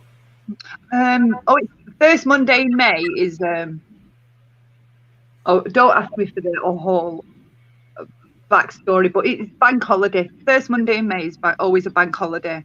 It's one that's honoured, the one that is because there's other bank holidays and nothing is shut and work isn't closed, schools aren't closed, things like that. May Day, yeah. But it's something. I was going to say, is it May Day? There's some backstory, far out backstory. Okay. I used to always love to wish my friends across the pond over in the UK a happy 4th of July. I'm such an asshole. They laughed, but they probably didn't find it very funny. But Americans have wished me happy Thanksgiving, and I've just been like, thank you. Do you not get Thanksgiving? I wish we did, because the food, the gifts, and the decorations looks amazing, but unfortunately we don't. Well, that's what I'm saying. If an American wishes you happy Thanksgiving, they clearly don't know American history. True, yeah. Because that's really, really American. So yeah. A day in May and Sonia, sorry. No, look, I struggle to remember my own birthday, Kat. For real. Oh my God, I have been sitting here trying to talk, and I thought, had to mute you. why are they not responding to me? I keep talking, and I keep trying to interject, and they just keep talking to each other. Oh my God. Well, I had to mute you. You were feedbacking. Oh, I'm sorry. I was like, what is going on? What? I'm like, did I offend somebody? No. We heard everything you said. We just didn't like it. No. Oh my gosh, I'm so embarrassed. Okay. No, we didn't. We didn't know there was just some weird feedback. I thought, well, damn, that's a good way to get me just to jump off the panel. I clicked off, but I was on the YouTube side. I thought maybe they can't hear me. I'll just exit and come back in. I feel like an asshole. Sorry, guys. So what were you telling us? All kinds of things.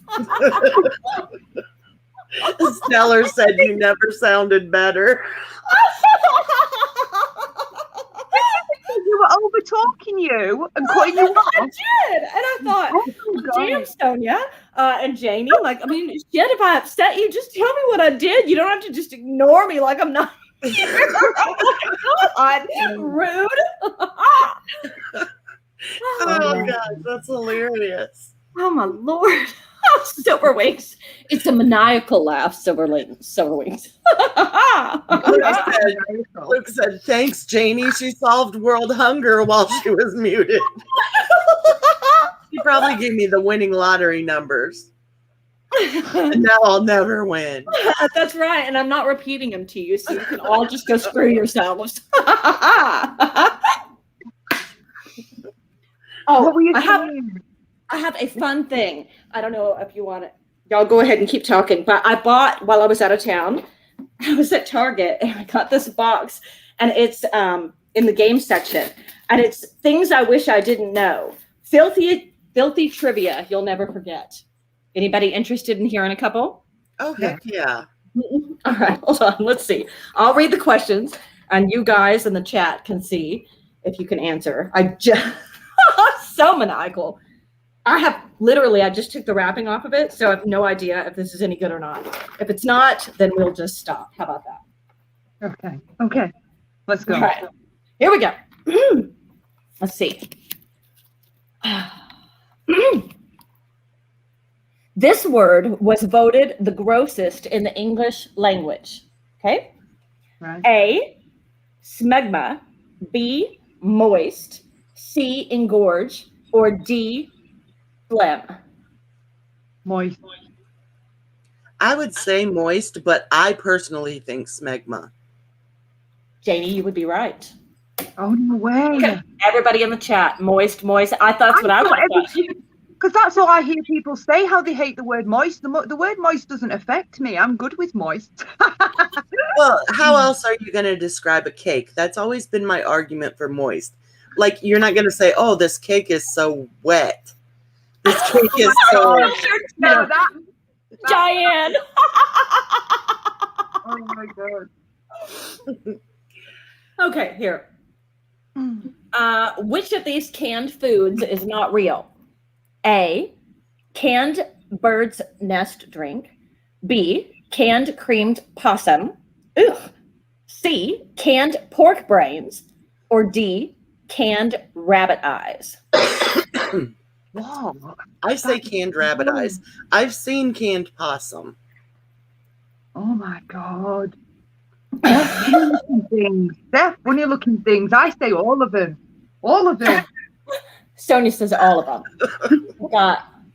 We've got people in the chat saying canned bird's nest drink. We've got people saying canned rabbit eyes. Jaynie is right again. Canned rabbit eyes. Hell, I am the greatest when it comes to disgusting foods.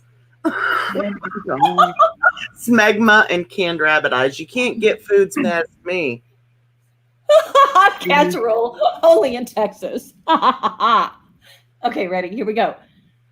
Tinku, Tinku,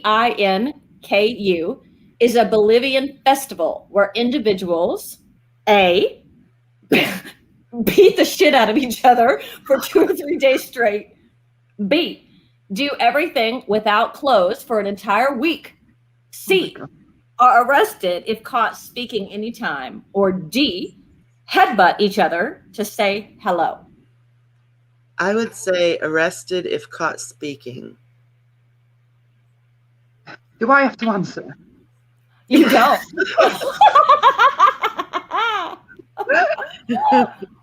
A. Right. I'm going with A. Sonia would be correct. Beat the shit out of each other for 2 to 3 days straight. Remind me not to go there during that festival. Hey, Shell, tell MJ when I went to go answer the phone, my tree guy knocked on the door. She'll know they know what I'm talking about.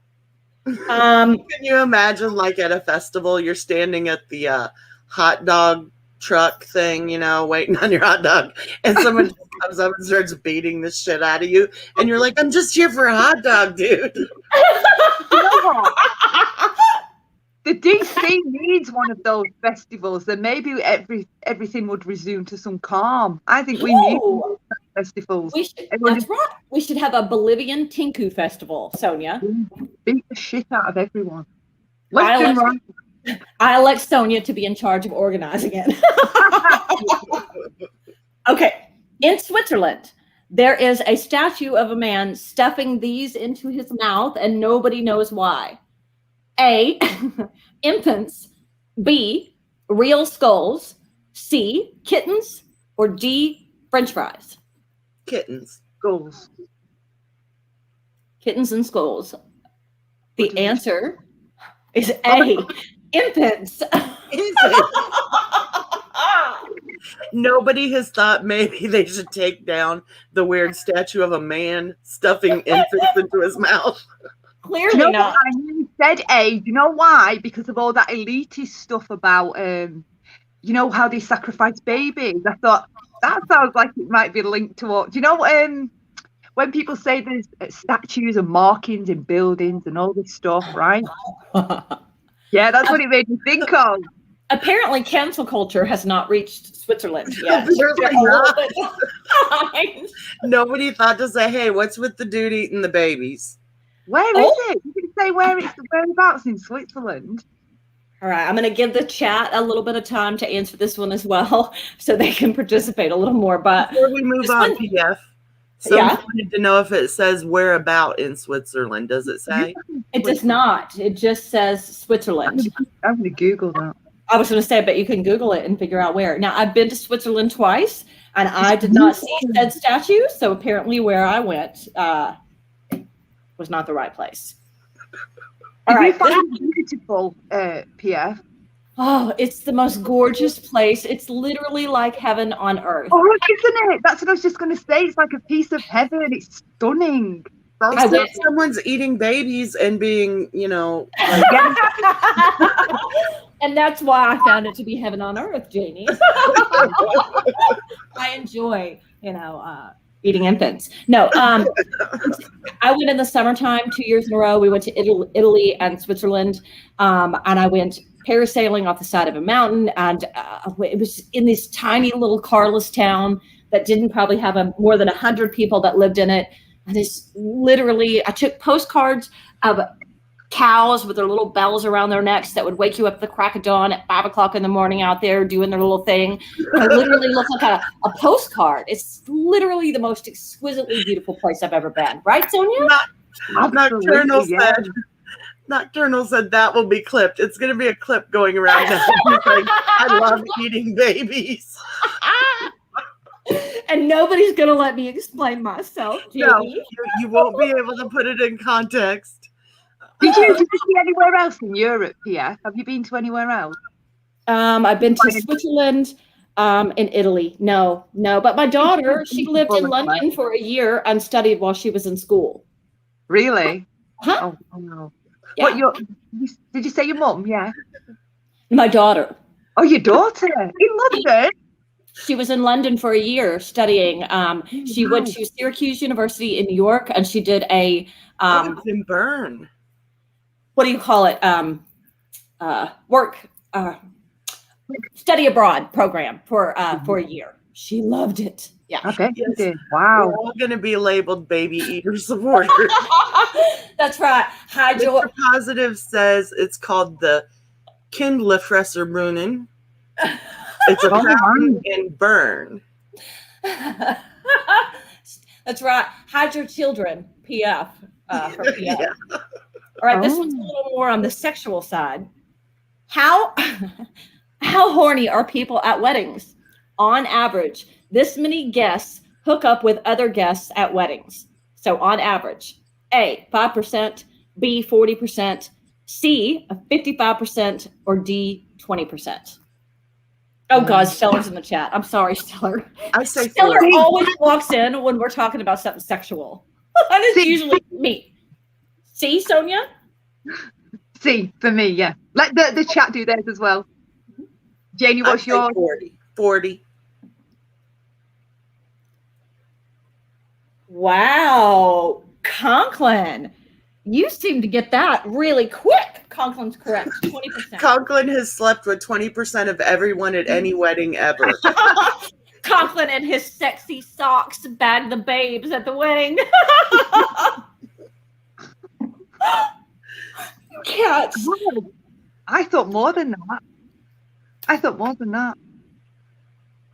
Okay. Let's see. Hold on. Let me find another one. Cat's rule again. Whatever the answer is, it is 100% more than I got. What are your wedding cats? I didn't get any on my wedding night. My husband got drunk, passed out, and I carried him over the threshold. Oh, shit. Really?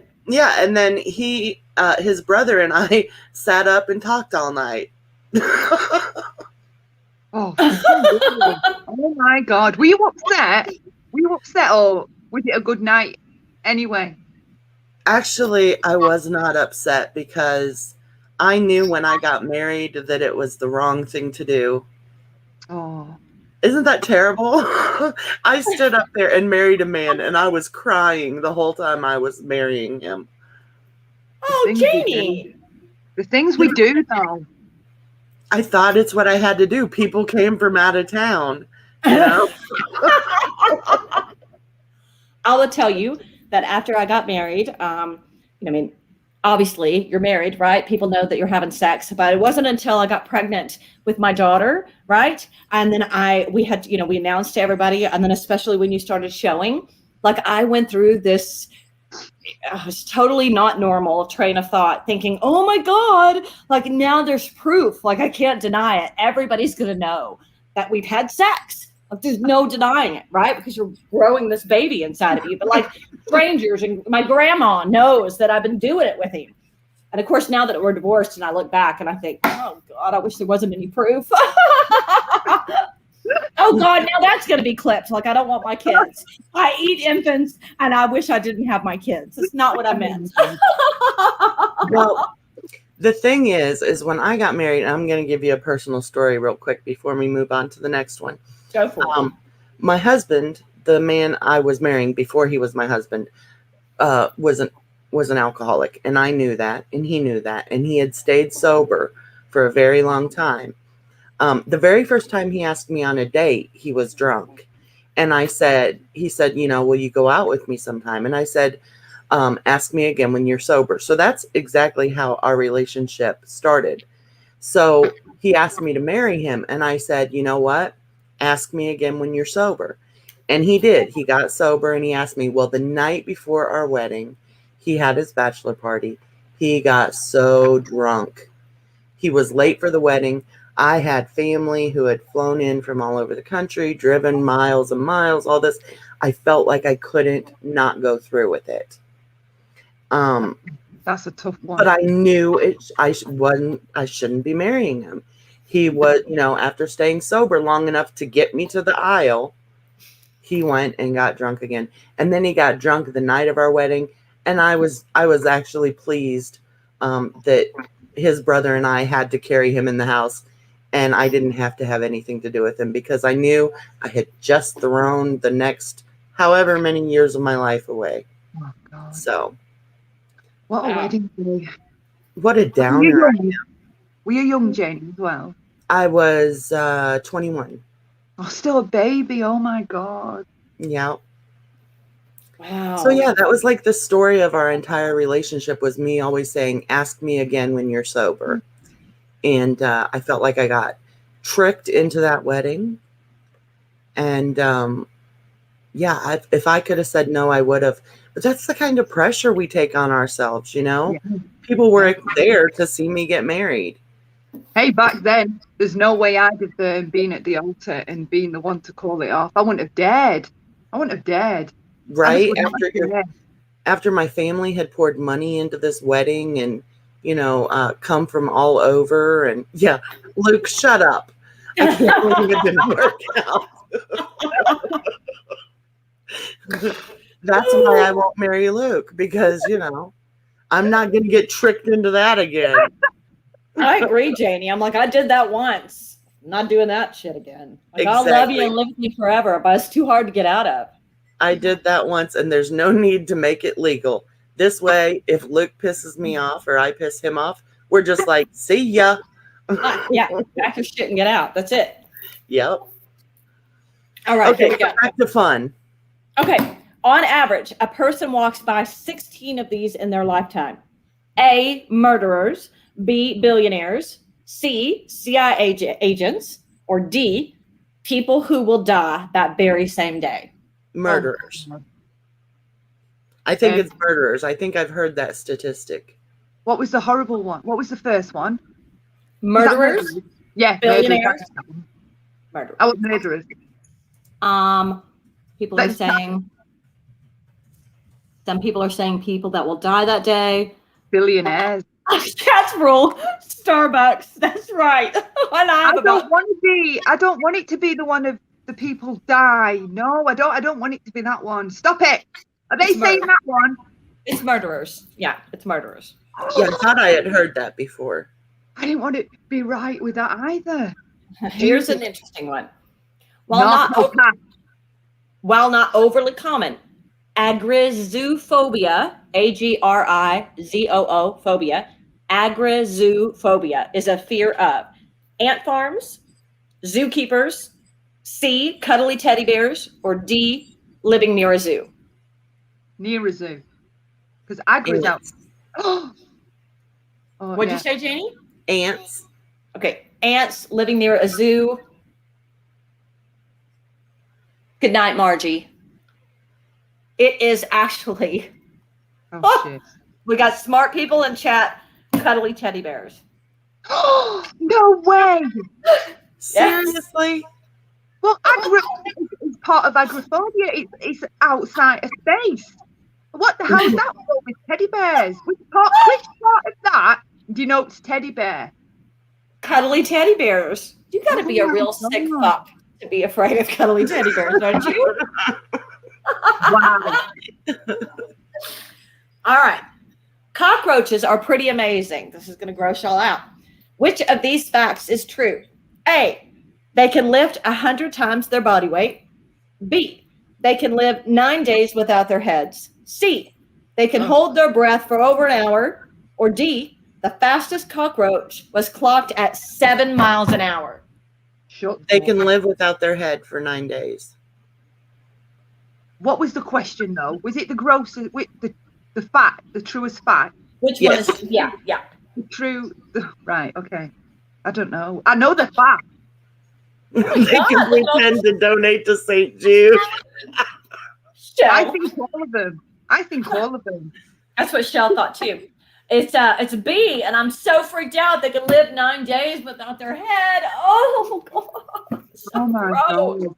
They don't die though. They just don't die. Oh.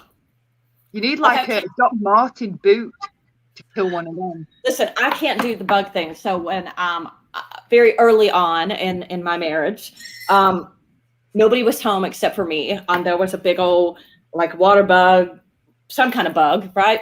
And I was like, oh, and I can't stand that. I can't even hardly say it. I can't stand that crunching noise it makes when you step on them, and I'm too freaked out to pick them up. So I was like, you know what? I'll just get a cup or glass, and I'll trap it right underneath the table. And when my husband gets home, I'll tell him, and hey, happy, and he'll get it. Well, I guess I had gone to bed and I forgot, and it was like a couple of days later, and we had company over, and there was this big trap bug underneath the table, and somebody pulled the chair back. My husband was so mad at me, and I was like, "Oh, I forgot to tell you. I need you to get that bug for me." Was it still there? Was it still there? Living in yeah, it was still there, dead, trapped under the glass. I had suffocated him. Oh shit.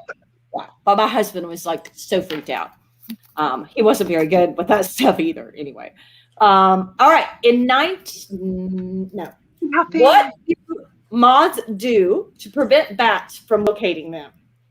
A, produce a microscopic web around them.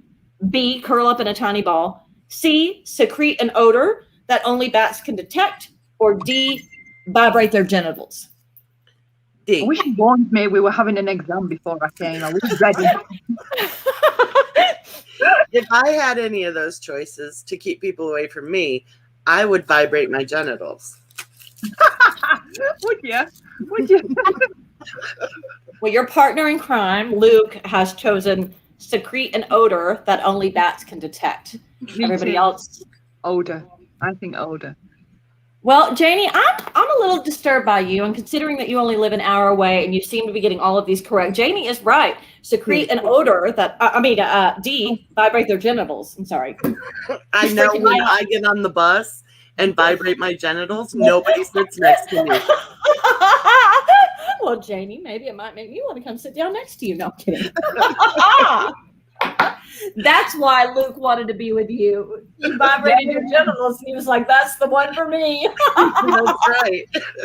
If you want an elevator all to yourself, when the doors open, vibrate your genitals.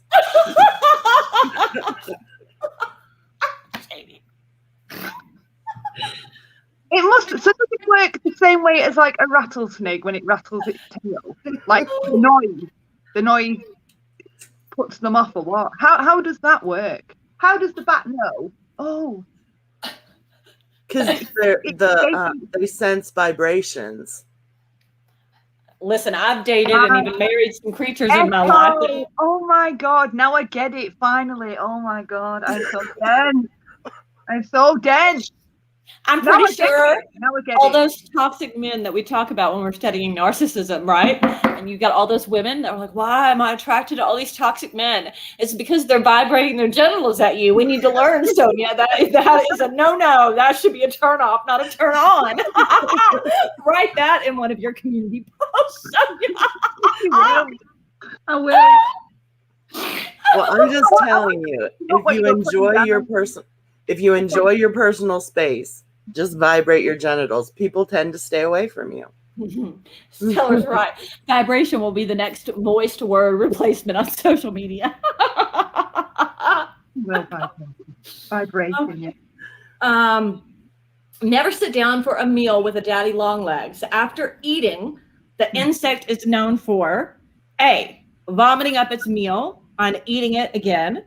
B, pulling each of its 8 legs through its jaws to floss. C, shitting all over the place. D, eating other daddy long legs if it feels it hasn't had enough. Shitting all over the place. I'm going with what she says. Yeah. Same. Well, she would be wrong. And Sunnyside guessed it. B, pulling each of its 8 legs through its jaws to floss. How disgusting is that? That's gross. Shut up. I'd rather they shit. Don't floss at the table. They floss. Who knew? I know, right? Who knew they? This is a disturbing game, y'all. I always get them in my kitchen in summer, always, and I always find them cute. They're the only type of bug I can handle.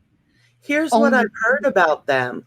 They are the most poisonous spider, but they can't bite us because their mouths aren't big enough.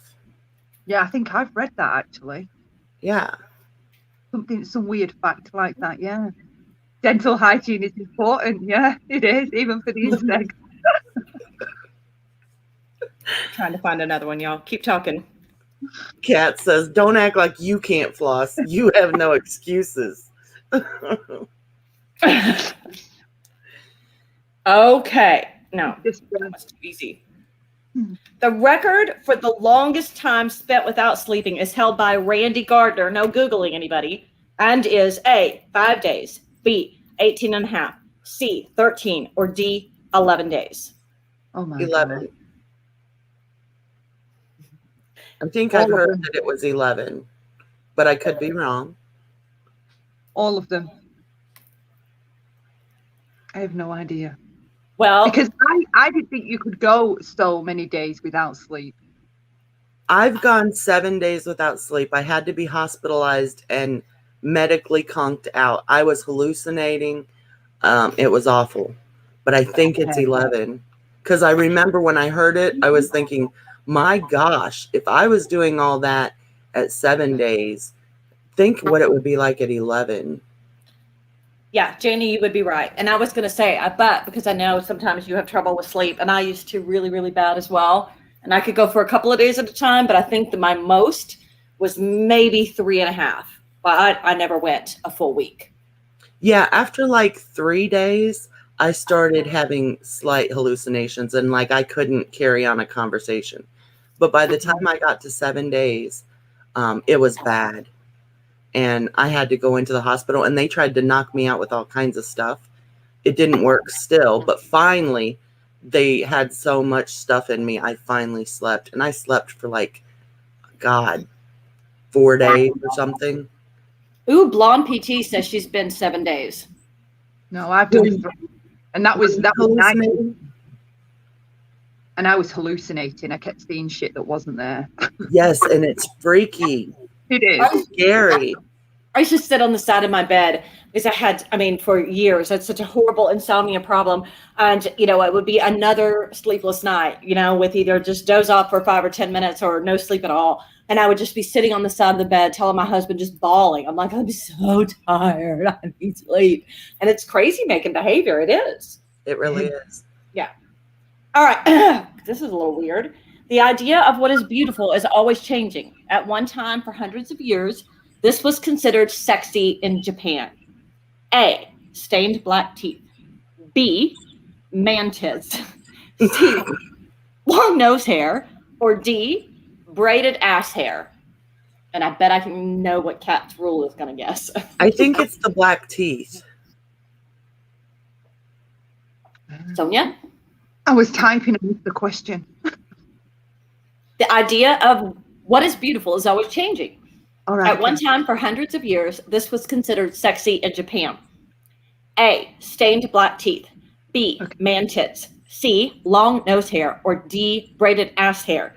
And Jaynie has picked stained black teeth. I don't know why you keep giving me these questions. Oh my God.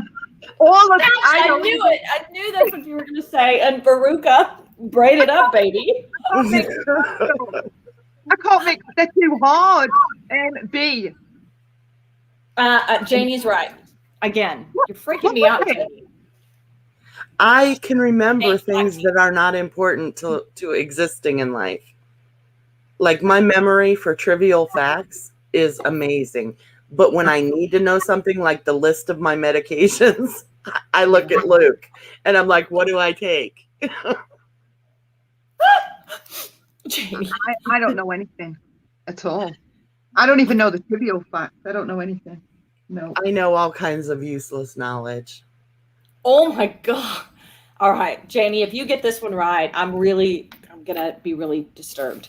Okay. How old was Shigeo Takuda, the world's oldest porn star, when he started performing? A, 52, B, 70, C, 75, or D, 104? Oh my God. 104. 104. Let's just go with the most worthless answer. Yeah, go with the worst one you can think of. Yeah, and the same as you. And the same as you. Mm-hmm. I need to score some points. I'm losing. Oh, IMD got it. B. 70. 70. Ooh. Nice. Yep. Wow. Here's a 70. fun fact. It's never Tell too me. late, people. Never too late with your dream. My grandfather, or I guess my great grandfather, was 75. Was it 70 or 75, Mom? Anyway, she can't hear me. I think he was 75 when my grandpa was born. His mother was 56, I think. Oh, really? Yeah. So Was he a surprise? he was surprised. They had 14 children by that time. Happy said, "Oh my God, I'll have whatever he's having." Okay, here's a good one for all you restaurant eater-outers. I'm about to gross you out. You might want to mute if this is really going to disgust you. People on panel, if you don't have a choice. Your favorite restaurant looks clean, but germs live on every surface. Which restaurant item has more germs and bacteria than the toilet in the men's room? A, the bread basket. B, the check holder. C, the menu. Or D, the complimentary mints. The menu. The men. Yeah. Have you ever seen the braided ass hair on 104-year-old Chinese man? Truth, I have not, but have you? I would love to hear about it. Do you need a link? I'm sure you can find that on OnlyFans. And the chat would be right this time. It is the menu. Really? Oh, Yep, the menu. Let's see. Let y'all talk to the chat while I find another good one. I haven't got any right. I think one. Here's what I want to know. When you are in a public restroom, like at a restaurant, why would anyone ever make a door that opens in when they know the last thing you do when you leave the bathroom is wash your hands? You should be able to push to get out. Why would they make one that you have to pull? Because they're sick assholes, Jaynie, that like to screw with people. It defeats the entire purpose, doesn't it? Yeah. Yes. It's like psychological warfare. Isn't it? You just stick your hands. It's like something out of Saw, that for me. I hate that. I hate it. Yep, me too. I'm just there with I just take you know, the paper towels. Just use paper towels. Yeah, that's what I do. I take my paper towel and I use it to push the knob or whatever. And then if they don't have a garbage can by the door, that's their problem. I drop it.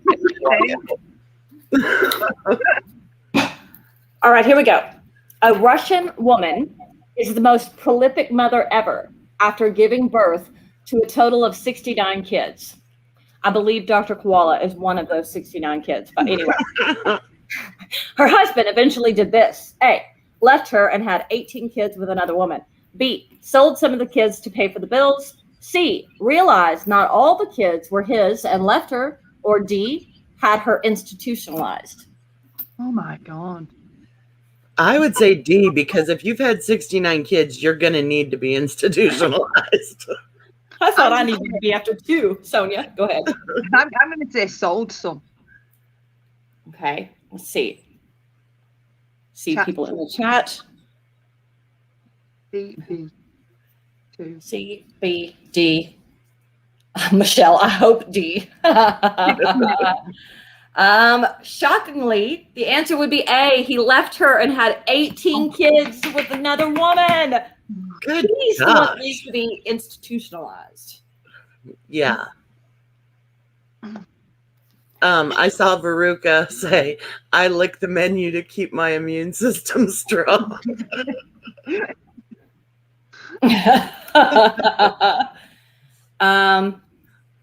Hold on. Must have been Stella. Must have been. Her poor vagina. Some of these are. She coughed, a baby was flying out at that point. Some of these are super sexual, and I don't think you want me to read them on your channel, Jaynie, so I'm trying to skip through those.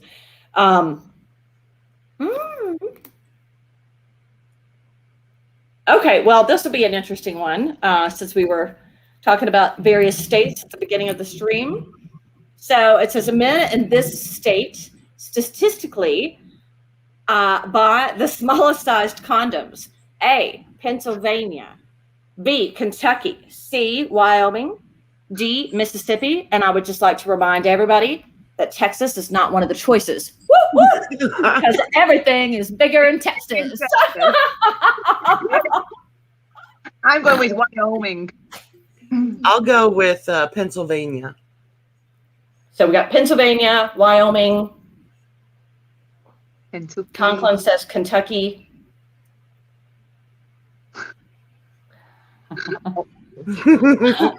AMG says it's Pennsylvania. She lives there.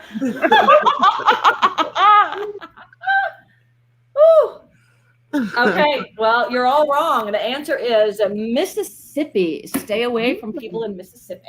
Wow. Unless that's your thing. Above. Okay, hold on. Golly, there's some really nasty ones in here. What did I buy? I bought it at Target. My God. Hold on. Colgate toothpaste isn't a big seller in countries with certain Spanish dialects because the word loosely translates to A, your mom is easy. B, shit mouth. D, C, don't need this. Or D, go hang yourself. Oh my God. Yeah. Jaynie. Yeah. I'm going to go with that one.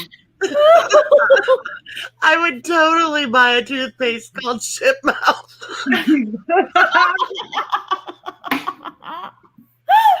And Veruca is over here wanting me to get nasty. I wish you could see my Karen Walker gift right now where she's doing the shimmy. Okay. The answer is D, go hang yourself. Yeah, that is not near as funny as Shit Mouth. No, it's not. Oh my God, Jaynie. Okay. According to a famous restaurant's employees, at the bottom of every ball pit, oh, here I am with the hating children thing again. At the bottom of every ball pit is A, a freaky ass clown, B, baby shit, C, dead mice, or D, a security camera. Oh gosh. At the bottom of what? A ball pit, like what kids play in? Do you not have those over there, Sonia? That's a big pit full of plastic balls, and then you allow your children to jump into said pit, and then they disappear underneath the balls, and you can't find them. Yeah. Which is your perfect opportunity to turn around and run out the door and leave those little puppies. Yes. Oh, Oh my God. I'm going to say security camera so they can make sure there's no leftover kids in there at the end of the day. Yeah. I just said camera. Oh, Veruca needs to, you have to clean those up. It's B, baby shit. Oh my God. Did not say nice. No. Oh my God. Veruca, I'm sorry. That would have been the day I was like, I am out. I'll do a lot of things, but I'm not doing that. Oh, okay. Hold on. Hold on. Oh my God. And now I'm sitting here trying to figure out how the baby shit gets in there. Are people putting their kids without diapers in the ball pit? Oh my God. Are there kids? Oh, a lot of sick kids going to the Chuck E. Cheese there, Jaynie. Sick kids with diarrhea. Veruca just explained it. She found the underwear. So they're taking off their underwear in the ball pit and shitting. Sticking in. Absolutely sticking in. Hey, Mary. I wish I had donuts. I bet COVID came from one of them pits. Yeah, right. Okay, here we go. Women are more willing to cheat on their partner when A, they've been cheated on. B, they've been grinded on all night at the club. C, their ovulation cycle is telling them to. Or D, they've watched a lot of porn. Well, I would say it has to be A or C. Either they've already been cheated on or they're having their ovulation cycle. Because I want to tell you this, and I'm not embarrassed. When I am around my ovulation period and I see pictures of Jason Momoa, like I can feel the eggs dropping, okay? And I would cheat on Luke in a heartbeat with Jason Momoa. Is he your whole pass? Is he your whole pass? He is my hall pass, yes. I thought PF asked who I would cheat on my spouse with. Well, that's a question too. For me, it would be George Strait. Yeah, like my eggs are all dried up and everything, but when I am around that time of the month, the eggs are flying out of my ovaries when I look at Jason Momoa. Well, I will answer the question, and then I will tell you a funny story as well. The answer is C, when their ovulation cycle is telling them to.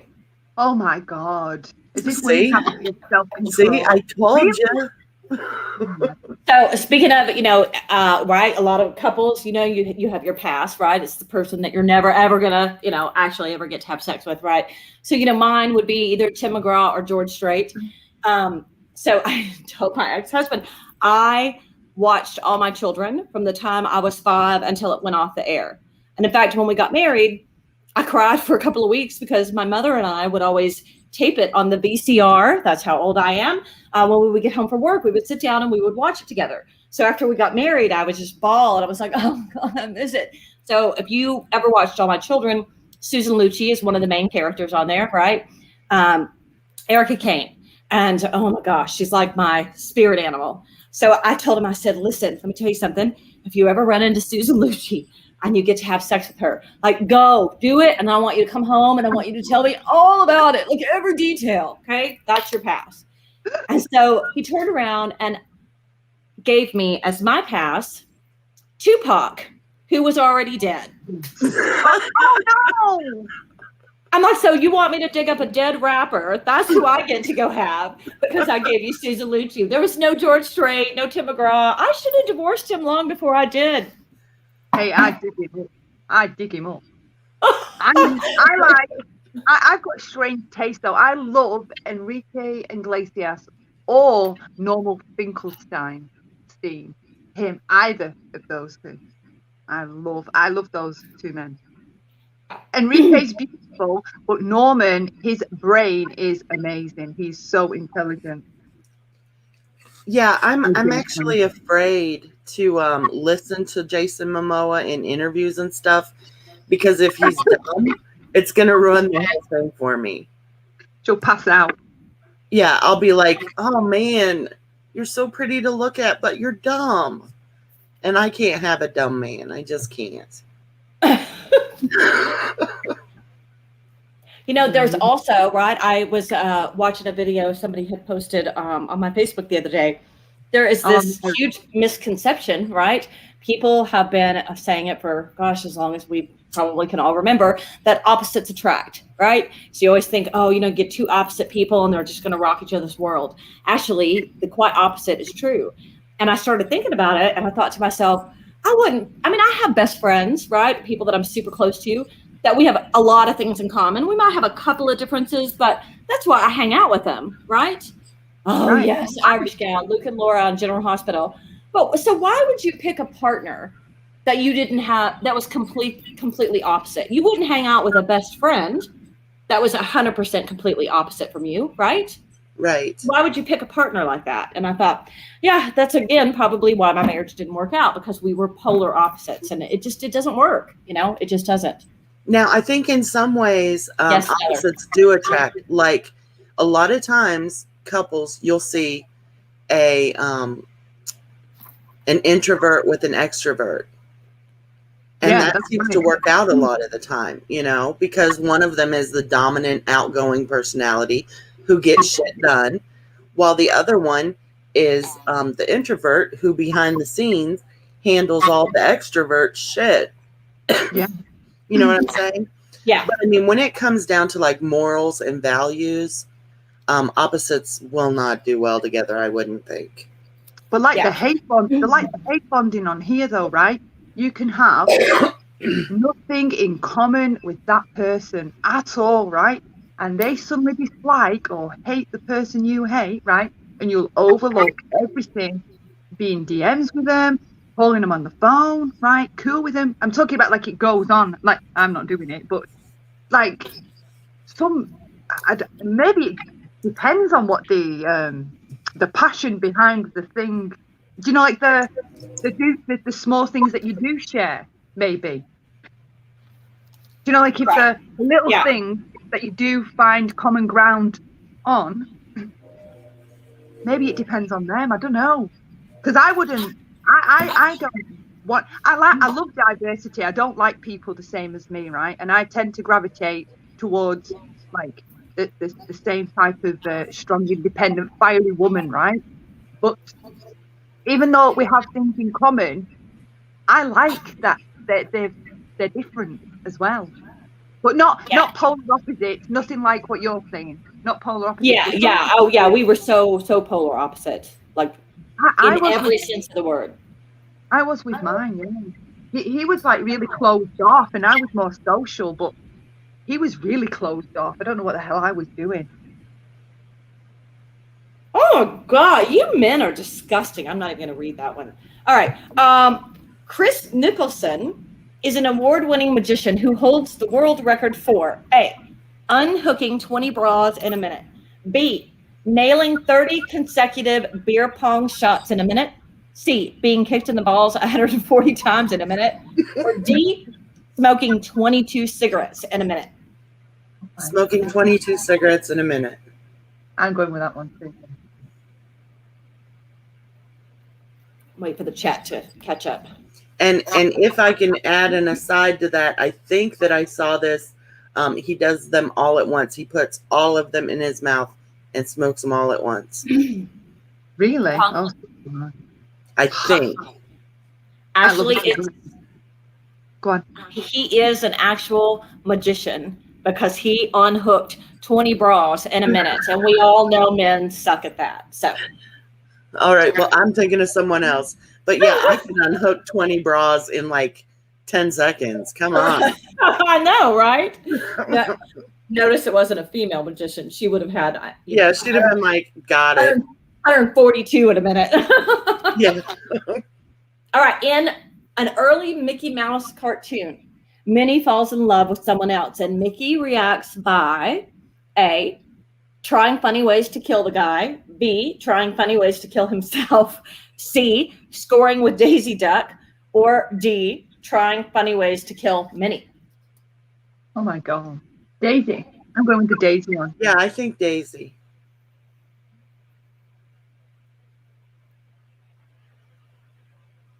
Hey, Izzy. Hey, Izzy. Kicked in the naff. Y'all got it right. Trying funny ways to kill himself. Oh, poor Mickey. Oh my gosh, Mickey is dark. He is dark. Listen, there's a lot of dark about Disney. Oh my gosh. World record holder Christine Martin has an odd way of relaxing. She soaked in 90 minutes in a tub full of A, eels, B, worms, C, cockroaches, or D, maggots. Sonia's never going to want to talk to me again. Jaynie's getting them all right and laughing, and Sonia's just over here with her mouth open going, oh my God. Every question I'm getting the most horrendous visuals. I can't get them out of my head. Eels. What was the options? Eels, maggots. Eels, worms, cockroaches, or maggots. Oh shit! I couldn't do any of them. No. No, Jaynie, did you guess? No, don't make no. it. Well, Conklin is right. It oh is my God. What was it? Oh God, the way they move is disgusting. They are gross. Okay, when you go to the beach, you know how much sand is in your crevices and cracks and all that. How are you going to get maggots out of there? Oh God. Okay, I can't believe I'm going to read this one out loud, but it's just so funny. Forgive me, Jaynie. And if you never invite me back to your channel again, I will totally understand. You can block me from your phone. Oh, go back to my video about block them. Block me from your chat. Block me in the chat. Block me from your phone. Block me from your email. But this is hilarious. Putting on a pair of fake. Oh my God! I can't believe I'm going to say this out loud. Putting on a pair of fake Incredible Hulk hands to get yourself off is called what? Hulking out. A. Schmasturbating. B. Avengers disassemble. C. The Bruce Banner beat off. Or D. The Mean Green. Smasturbating. I can't even wait for the rest of you. You're right, Jaynie. Jaynie, how many pairs of those Hulk hands have you been through? Luke has a pair. Lucas. I said Saturday night. Oh my God, oh my God. I had no idea. Y'all heard me. I opened this on stream. I have never read any of this before. All right. It's been a lovely Luke evening. If Luke ever comes out wearing his Hulk hands, I'll know what he's been doing. Now I know. We bought some of those for my son when he was little. And my ex-husband was like, no, we need to get 2 pair so I can have some too. I need to call him up and be like, I know what you are doing. Yeah, his make crashing noises when you hit them together and they say, me smash.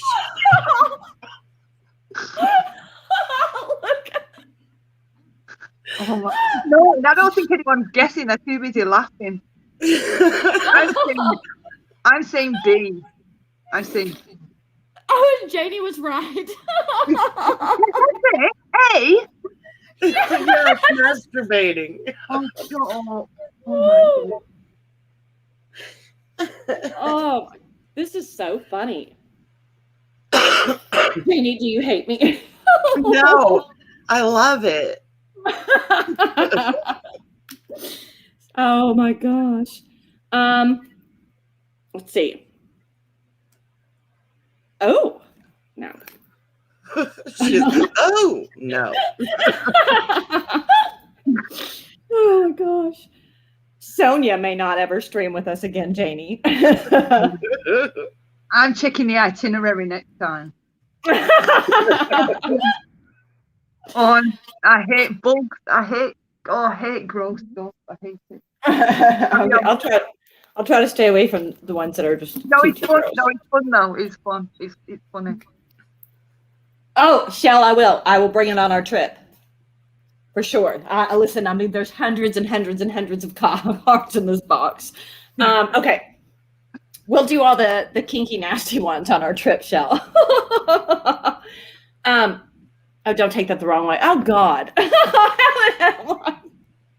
Sonia's over there thinking, wasn't I just talking about setting some personal boundaries on YouTube? How did we get here? Oh, this U.S. state still has a ban on sex toys. A, North Dakota. B, Alabama. C, North Carolina. Or D, Idaho. Idaho. Dakota. I said Dakota. North Dakota, Idaho. Everybody else. Hold on. I'm going to keep looking for a new card while y'all are guessing. Although for some reason I want to say Alabama. I did it first, but then I like the name Dakota, so we're going with Dakota. Stella is right. It's Alabama. See, that's what I wanted to say. Oh, I can't read that out loud. No, you don't. Stella is in the room. Oh, that's too easy. Come on, everybody's gonna know this. What was the occupation listed on Al Capone's business card? A, preacher. B, murderer. C, gun collector. Or D, used furniture dealer. Oh my gosh, I have no idea. Oh. Well, my ex-husband was Italian. Maybe that's why I know the answer to that. I guess used furniture dealer. You would be right. That's right. I'm right. Yeah, he destroyed enough. He destroyed enough. Shooting guns left, right, and centre. Conklin says Hulk hands collector.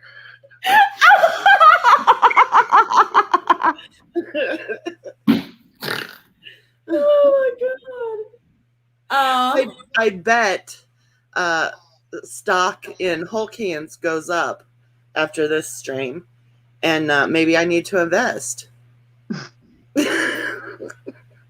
Maybe. All right, here we go. If you ever find yourself pendiculating, you're probably A, inserting a finger into your behind, B, whistling while walking, C, yawning and stretching at the same time, or D, performing oral sex on yourself. Oh my God, I didn't read all the answers. I'm sorry. Sorry, Jane. I am not a pandiculator. I think probably, in fact, you are a pandiculator, Jaynie, because the answer would be yawning and stretching at the same time. I do that, yes. Do y'all want me to keep going, or do you want to Yes, stop? of course. Yes. Yeah. Okay. Oh God. Right, happy. A violent shot to the man's male parts can kill a man. It happened, ironically, to Dick Wertheim back in 1983 after this object struck him square in the groin. A, punch. B, baseball. C, a golf ball. Or D, a tennis ball. I'm going to keep looking while y'all answer. Okay. The first thing before you even gave choices that came into my mind was a baseball. Then when you said it, I'm like, okay, that's what I'm going to say. Okay. Oh, what are the answers again? Which balls are you shooting from? Somebody punching him, a baseball, a golf ball, or a tennis ball.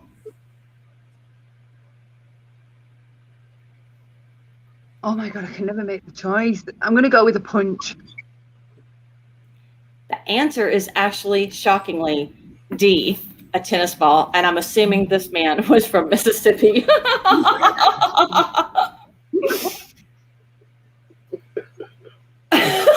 Is that you, Jaynie? Yes.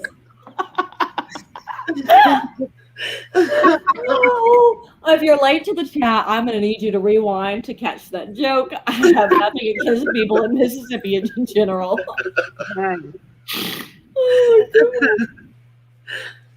Oh. Oh God.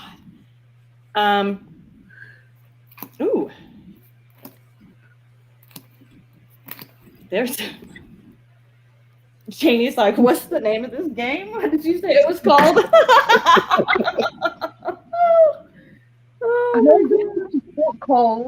What is it called? Trivia.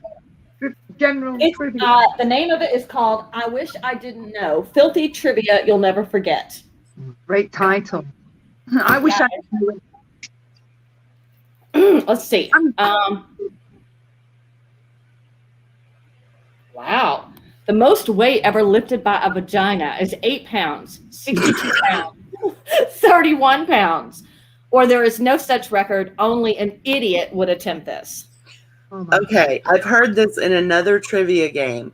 I don't remember the answer, but I remember laughing just the same as I just did. I think it's 8 pounds, though. How is it lifting? What is it? What? Yeah, that's what I was trying to figure out the last time I heard this. I was like, how are you lifting? Like, are you tying something to the string on a tampon, maybe? I mean, I don't get how you would lift something with your vagina. Shell said since it was her, she's not going to answer. Shell, I'm going to call you a liar, and I'm going to make a video or I'm going to stream about you tomorrow. What a liar you are. It was not you. And the reason I know is because it was Veruca. She was correct. It is 31 pounds. That's crazy. Come on now, right? Wow. How do you get your vagina to even grasp onto something that's 31 pounds? Well, I don't know. I mean, I crammed 2 5.5-pound babies out of that area, and I couldn't get them out fast enough. So I cannot imagine wanting to, or how you would. I have no idea. Now you're giving me images again. So, I can't even say it out loud. I'm not Oh my God. Veruca says it was a piercing. Ouch. Oh my. Oh. Some nuts in the world.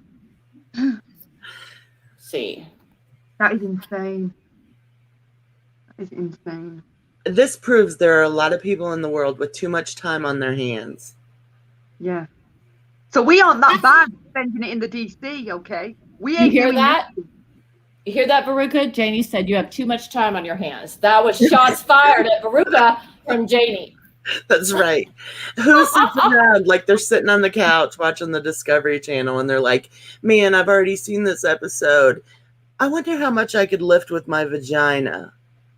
I mean, where do you think of this stuff?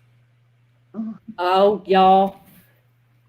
I just read this question and I'm going to have to exit the stream shortly and phone Dr. Koala. I wonder if she's up yet. You'd better think twice about giving that cuddly koala bear a hug. Koalas are known to easily infect humans with which STD? Gonorrhea, herpes, HIV, or chlamydia? I don't know. I know this one, but I think it's gonorrhea, but it might be chlamydia. I know it's one of those two. Chlamydia, I think. I'd say chlamydia. Ooh, Luke and Jaynie at the same time. Chlamydia and Sonia.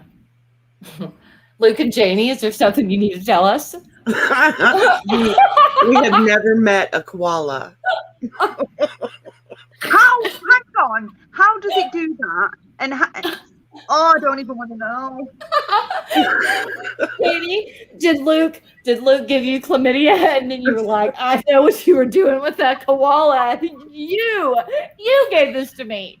Yes, I went to the doctor and I was like, something's wrong. And they tested me and they said, you have chlamydia. And I said, Luke is not a koala. It couldn't have been. No. And the doctor said, have you thought about this? Oh my God.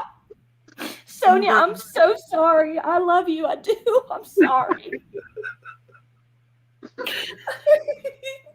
This would be a good time if we're violating your boundaries to set that boundary rule now if we need to stop, Sonia. They're not just violated. Oh my God, they've been fucking burnt down. Yeah.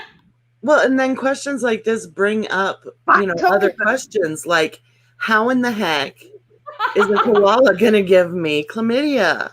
That's right. Because Shell just said, I can hear the clips now. Jaynie doesn't have chlamydia. And let me add to it that Luke got from a koala.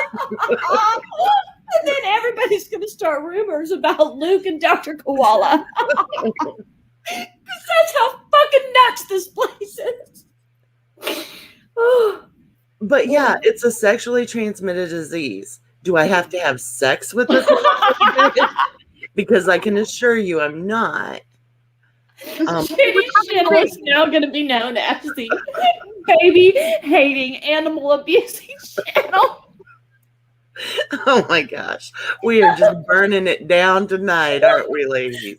I've always said, I'm not going to leave this community. I will sit back even if I have to lurk until I'm 84 and watch this fucker burn down. I am so invested at this point, and we are doing it right here, live on Jaynie's channel. We are burning. I'm setting this motherfucker on fire. Stellar, I'm going to bring you up on panel because we're taking you down with us. I can't breathe. Did she give us the answer? Did you give us the answer? Yeah, Yeah, it was chlamydia. It was chlamydia. See, I've still not got past how it could transfer. That's where I still am.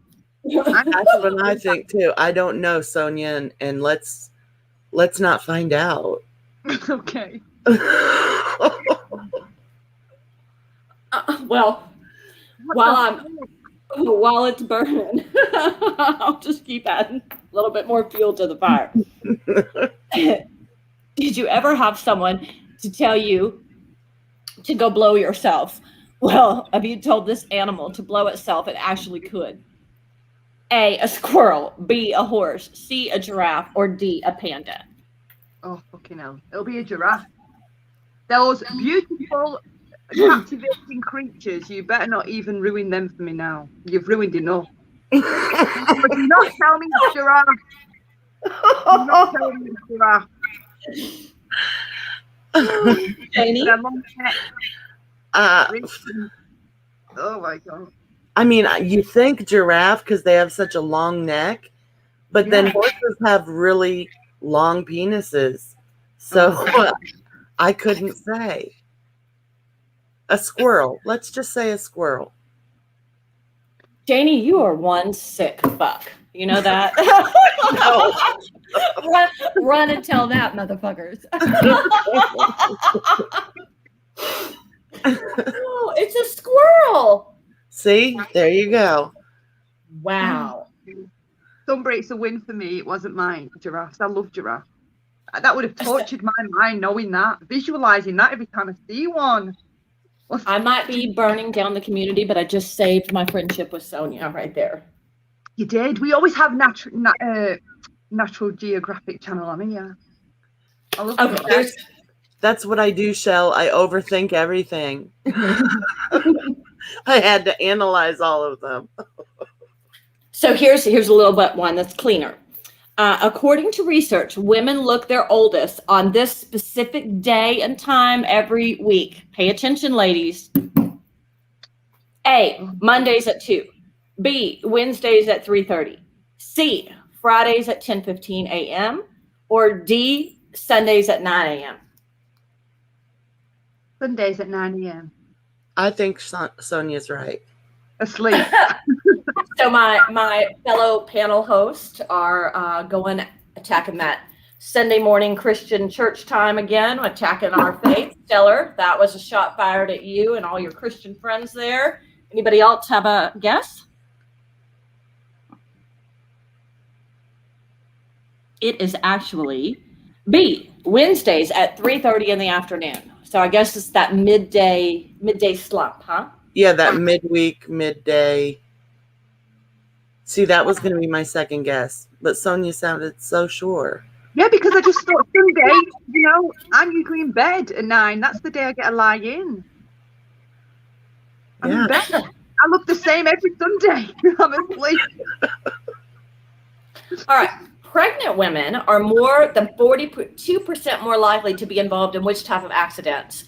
A, falling and breaking bones. B, getting into car wrecks. C, choking. Or D, being badly burned. I thought it says being buried alive. I'm going to say car wrecks. Car wreck. And I think car wrecks because I think their bellies get in the way. Sonia? I missed the question. We all need to remember it's the middle of the night for beautiful Miss Sonia. What'd you say, Sonia? I keep thinking about the answers and I'm like, oh, fucking freaking out. And then I'm like, oh my God, I don't know what the question was now. I'm still thinking about the last question. Giraffes and horses. Jaynie, freakishly right more than not. It would be B, getting into car wrecks.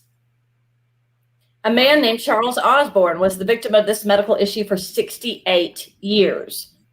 A, stress-induced hiccups. B, a permanent erection. C, excessive body odor. Or D, a leaky behind. It's either A or B. Let me make a decision. Yeah, please don't be D.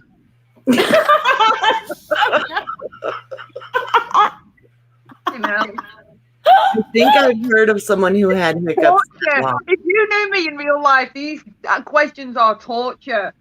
Hey, gross stuff. Although if he had hiccups for 68 years, he probably did have a leaky behind.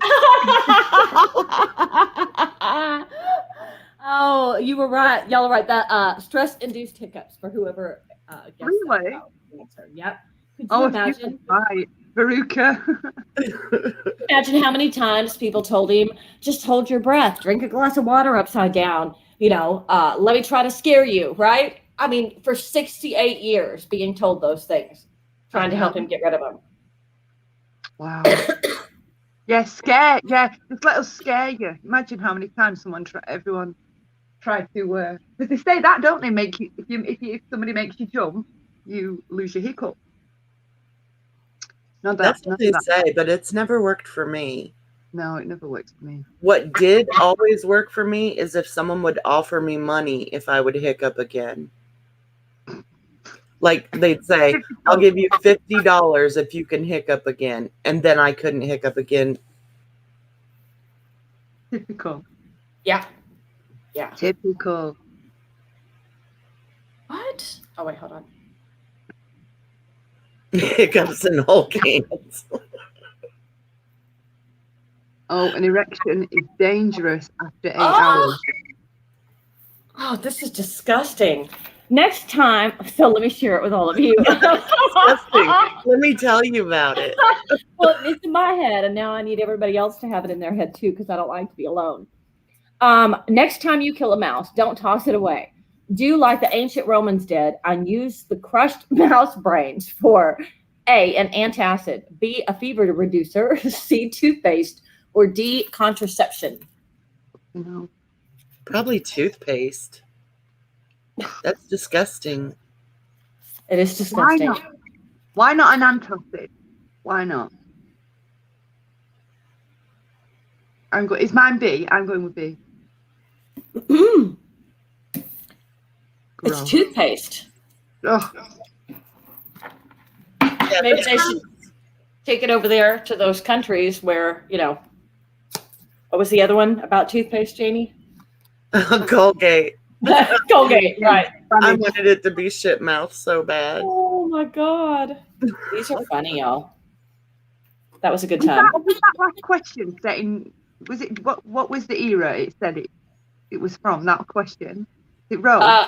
It didn't. Oh, it just says do like the ancient Romans did. Yeah, they did some nasty things. They had some weird ideas. We need to do better with our youth. I'm not even going to give you the answers. I'm just going to read it and tell you the answer. If you're in this age group, you're most likely to experience a serious violent crime. And the ages are all between 10 and 18, but the answer, or 10 to 21, but the answer is 18 to 21. What does that say about the youth in our world, or our parenting, actually? That's so sad. Yeah. That is sad. Yeah, sorry, I didn't mean to bring down the... No, you're not doing. You're not doing. I'm just reading their answers. My boyfriend kills mice at his job every day. We could be rich. You could get to Rome. Yes, AMD, make toothpaste out of it and call it shit mouth. It'll sell like hotcakes. AMD, you need to contact Colgate right away and tell them you have a money-making idea.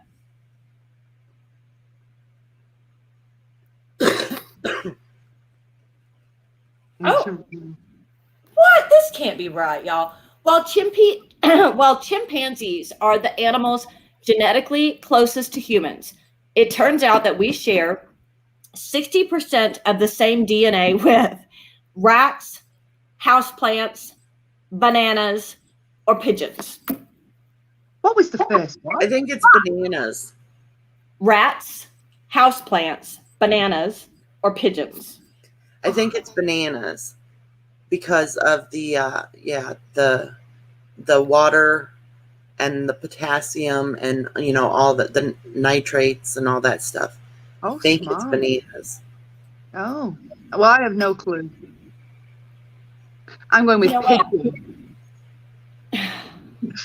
You and Luke and Stellar are just, I think maybe y'all are too smart for me to hang out with. I'm not going to say what I was going to say. I was just saying, I need to keep my mouth shut. Yeah, bananas. Oh my God. Veruca said banana too. Yes, Sunnyside bananas. You are most like a banana than a rat. That's right. You know, oh my God. That's a compliment. That is a compliment. I'm going to go the next time I'm at the grocery store. I am going to take a selfie with the banana stand and say, family reunion. You should. You should. Do you see the resemblance? Oh my God, Jaynie. Me, too smart? That's impossible. That's what I'm looking at. That's what I'm looking at. Oh, I can't read that. Banana-shaped Earth theory. Could be Sunnyside. Yeah. Going bananas. Oh, there are some sick, twisted people in the world. Y'all need to know that. Oh, I do. I know, clearly. You guys are getting a little look into how my brain works, though. You ask a question that's something about bananas and humans, and I automatically start linking water content and potassium. You ask about something that can blow itself, and I'm like, length of neck, length of penis. Now we know why you're not sleeping ever. Good That's Lord. right, Jaynie. because this is the shit that gets stuck in my brain. I'm going to be up all night tonight wondering how I'm going to catch chlamydia from a koala. Oh, no, I was just talking about, since you knew all the answers to all of these, I said there's some freaky people out there. I think you're getting a little freaky too often, and maybe you need to take a break and take a nap. Lucas, what are y'all doing over there? Oh, my God. Oh, my gosh, this was a good time. And then Sonia's just like, what am I doing here? I know, Sonia's just like I thought we might talk about a little bit of narcissism, a little bit of drama. I had no idea. A little bit of fun. Yeah, Welcome to American Fun, Sonia. And she's like, and did you say that y'all both live in the same state? And I said I wanted to come visit it earlier. I don't think she wants to come see us now, Jaynie. Yeah, right. I'm so squeamish as well. I'm legit squeamish. That was a good time. Let's just say this. We're going to get that next stream together about the comments, right? Yes. Yeah. Yeah. Okay. So you two, since you're good at making all the logistics and everything, get together what you're going to do. I'll get some comments. I haven't told Pierre because I knew she was away and busy, so I didn't contact her to let her know. And then when I spoke to her briefly before, I was too busy telling her about how I just woke up, thought I'd missed the stream, then realised I hadn't missed the stream but was panicking. I had 5 minutes until the stream, and then she was like, no, you've got another hour. And I was like, so I didn't get to tell her. I've not told her. I haven't told you, have I? That no, you have not. Tell me. It was just something stupid. I just flippantly wrote, we should do a stream on how not to be so bothered about what other people say, and or how to be less bothered and affected by what other people say and think, right? So I said save like if you've got a channel, or if you have, you get hate comments, save them, screenshot them, because we'll need them, right, for this stream to discuss it. But yeah, I thought it'd be good. And here's a good. This is good this is what I kept trying to chime in earlier when I didn't know I was muted, right? And I kept trying to talk about this, and it ties in directly to what you're saying, Sonia. So I'm going to read it. It's called Reminder, Stop Gaslighting Yourself. You're not being too sensitive. More than likely, you don't feel seen, heard, or validated. You're not being too needy. more than likely you have needs that aren't currently being met. You're not overreacting. More than likely, this is a wound, a trigger of something that is deeply hurtful. And you're not asking too much. More than likely, you're seeking love, consideration, respect, and reasonable expectations. That's so sweet. I'm sure I have something similar screenshot in my phone. I love that. I love it. Yeah, so for all of so I think that ties in, right, to a little bit of your, why we take these hateful comments so personally, right? And a lot of what I just read might answer those questions. But wouldn't it be great if the three of us did that stream like you're talking about, Sonia? Because there's so many people that are using the term gaslighting now, and we talk about others gaslighting us. Maybe what we need to talk about is what I just read, gaslighting our own selves. Yeah, because we do. Yeah, absolutely. Yeah, like there is no simple way. There's no like quick fix overnight way that I can just say, right, 2-second conversation, you're going to know how to feel less bothered. You have to want to be less bothered and be, prepared to do things mentally or in your thinking to help you be less bothered, right? So there's no like quick fix way, or because you can be like that, and if you are affected by things, it's not about, like people say, ignore it, right? And I don't think that's the right way, because when you're telling somebody to ignore all the hate that they're getting, or ignore the nasty things that people are saying about them, that is gaslighting yourself, because to ignore something is to pretend it's not happening, but it is happening. So then why are you trying to pretend it's not happening? Why don't you accept that it's happening and have a healthier way to manage it, rather than trying to gaslight yourself that it's not? Because people do this, they just ignore it. Why can't you ignore it? Well, what do you mean, why can I not ignore it? They're accusing me of A, B, and C. You are telling yourself you're trying to get yourself to gaslight yourself that what's happening isn't happening. Right. It's happening. That's what you do when you tell people to ignore it. Mm-hmm. It is, isn't it? Because pretend it's not happening, but it is happening. It's happening. So, I think that we've got all three of us up here, but wouldn't it be great? I mean, I don't want to get too many people on panel, because then it just gets to be too much. People over talking to each other. But wouldn't it be great if Conklin and Stellar would join us to have a male perspective to this discussion? It would. I'm all for it. Yeah.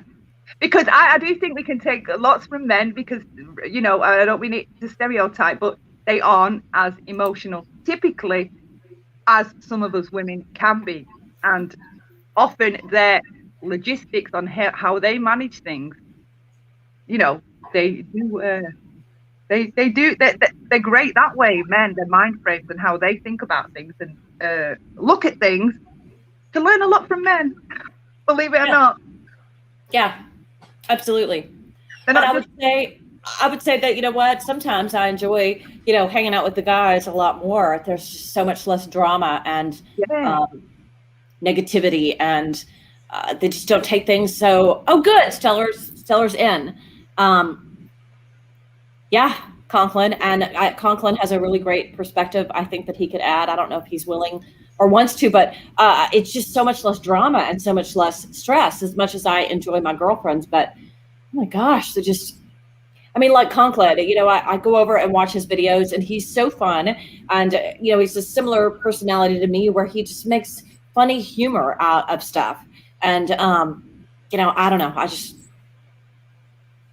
Mary, you are exactly correct. You do have a right to respond, but also I want you to remember that you have a right to remain silent.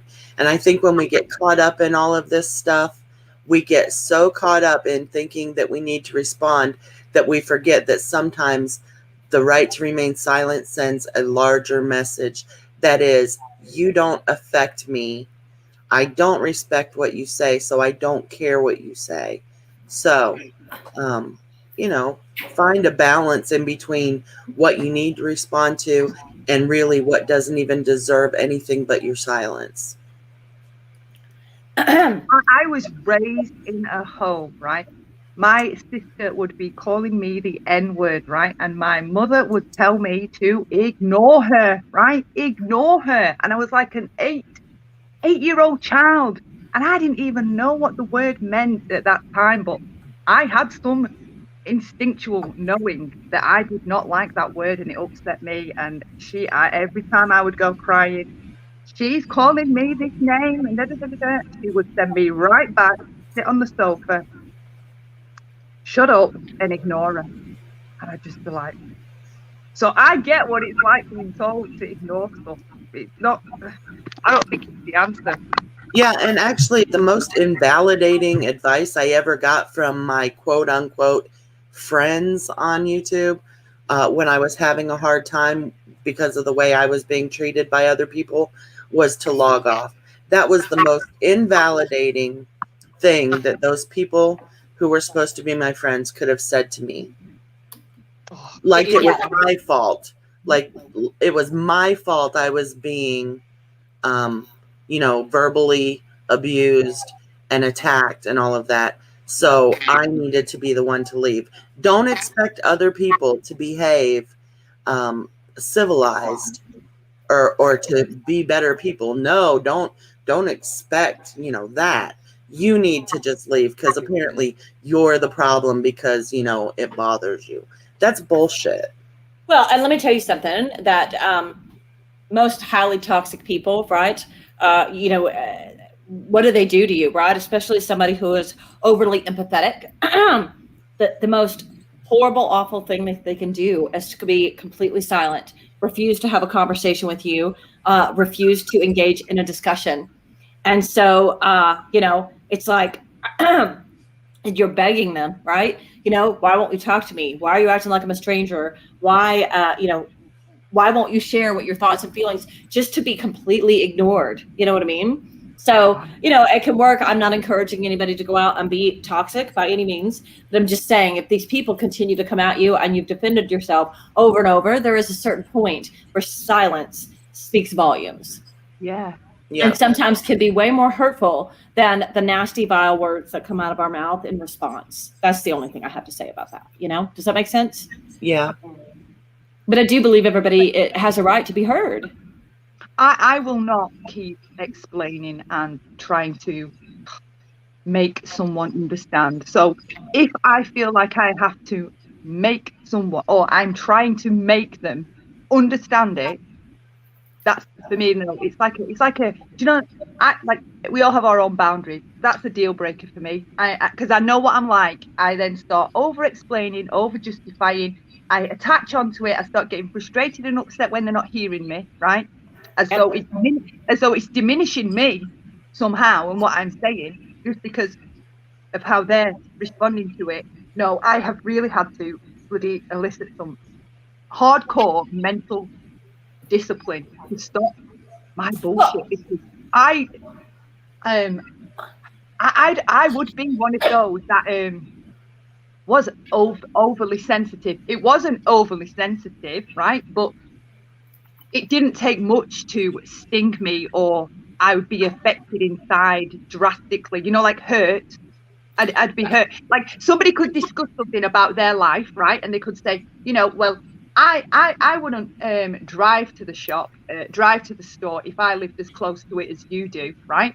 So they could say something like that, and I'd be fucking offended, upset, right?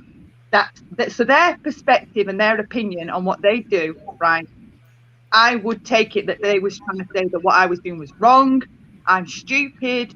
I'm crazy. I'm not, like, start inventing all these things that they never even said, right? All they said was, if they lived close to the store as I did, they wouldn't drive.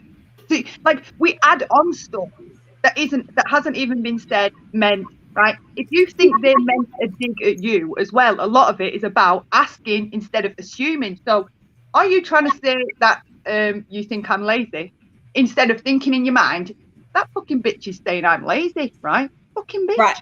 Fucking bitch. She's trying to say I'm lazy. What? Like, don't run off. Like, slow the shit down. Keep it to what was said, right? And then ask. Like, I had to get a grip of myself. I was one of them, if that makes sense. That was how my mental state was. Somebody would say something that had nothing to do with me even. And if I could apply it to my life, in some far out way, I would be offended, totally offended and hurt, like to the point I'd be upset. Yeah. Well, Jaynie, I agree with what you just said to Tawanda. And Tawanda, I am so sorry that. Oh, wow. Oh, I wasn't looking at chat then. I was babbling away. She said that Wendy just texted her and asked her why she stands by vile people. First of all, I would say that none of the people in this chat or on this panel are vile. And I don't know why anyone would think that it is their right to label anyone as vile and expect other people to follow that label. Tawanda, just tell her in your opinion they're not vile, okay? And to chill out. And secondly, here's the thing I hate about that.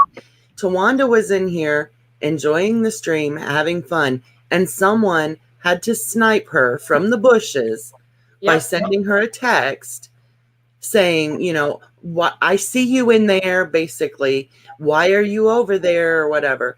That's bullshit.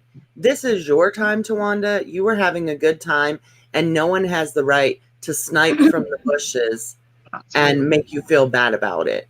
And listen, we haven't done anything over here. I mean, we started off, we laughed, we had a good time. We addressed a little bit of stuff that was going on. I don't think we drug anybody. I don't remember calling anybody the see you next Tuesday or bitches or anything like that. We addressed some things in a very mature fashion. And then we went on, right, to what they're always complaining about, which is, oh, why can't they laugh and have a good time? And we're over here minding our own business and having a good time. And we played a game. We had fun. People had a lot of laughs. And so, you know what? Just, Tawanda, I'm sorry. It breaks my heart because I know that I can't even imagine how that must feel. But I'll tell you what I've learned to do. And Mary, I hope you're listening to me too, because I used to be like that too, where I just got so charged up, in my real life where I felt like I had to respond.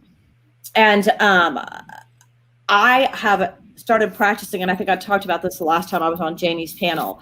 And I do this, and it's going to sound ridiculously simple and stupid, but it actually works.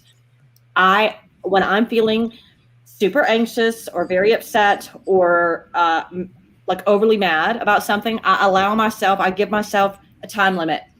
And I literally watch the clock. I do not allow myself to sit in that emotion. Maybe you need to start with a higher amount of time, but for me, it's 10 minutes. I allow myself to feel whatever I'm feeling in that moment, if it's crying, if it's mad, whatever. And then I find something that I enjoy that distracts me. And for me, it's music.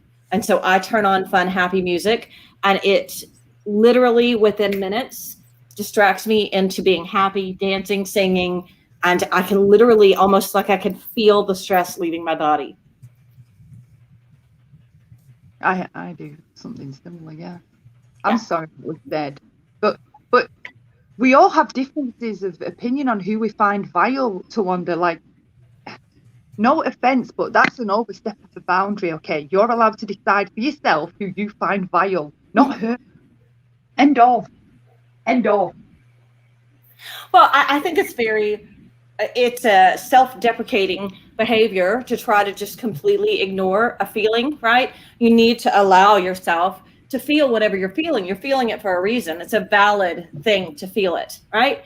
And so don't deny yourself having feelings about whatever you're feeling, but just don't allow yourself to sit in it and stay there, Thank you, Dana. Yeah, and I've just come to realize that, we've been sitting over here having a good time. I had no thoughts of anyone who doesn't bring me fun, Sorry. Oh, that's okay. And they can't stand to see someone in here having fun. And instead of coming in and trying to join in on the fun, because they know then people will be texting them, what are you doing over there or whatever.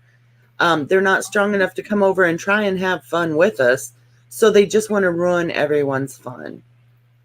Get some balls and say overtly what you want to say. What kind of a comment is that anyway? How passive aggressive, right?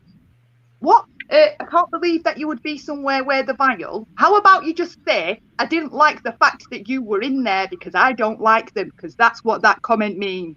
Exactly. Mhm. How dare you like and have fun with people that I don't like? Yeah, Mary, we are having fun. And that's what they don't seem to understand is that I've literally gone to a place where I said it a couple of months ago when all of this stuff started. There's been so much negativity, so much toxicity on here that I've literally just wiped the slate clean and started all over again. You know, I mean, there are some people that I just don't think I could ever F with again. Do you understand what I'm saying? Yes, Mary, it's a great distraction and it just makes you so happy so quickly. Well, for me. But, and so I think there's a lot of people that are angry and upset because they see people, that come into some of the chats that, those of us over here have been frequenting lately. And they're like, oh, my God, how she can be talking to her.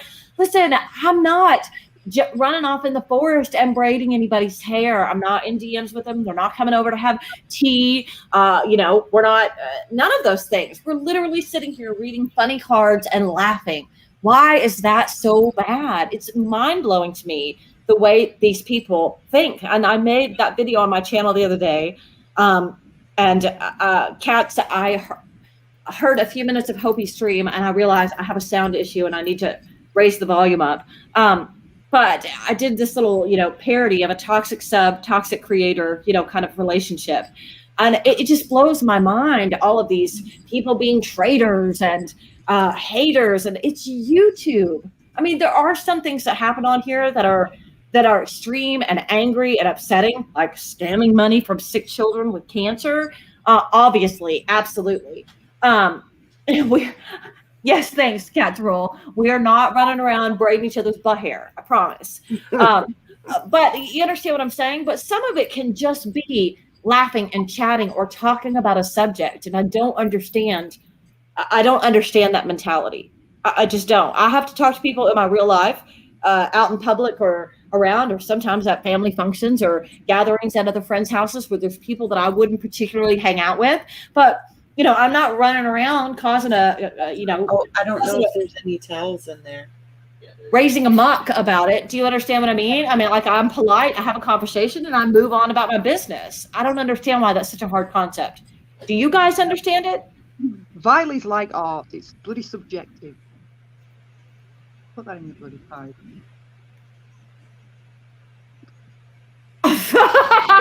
AMD.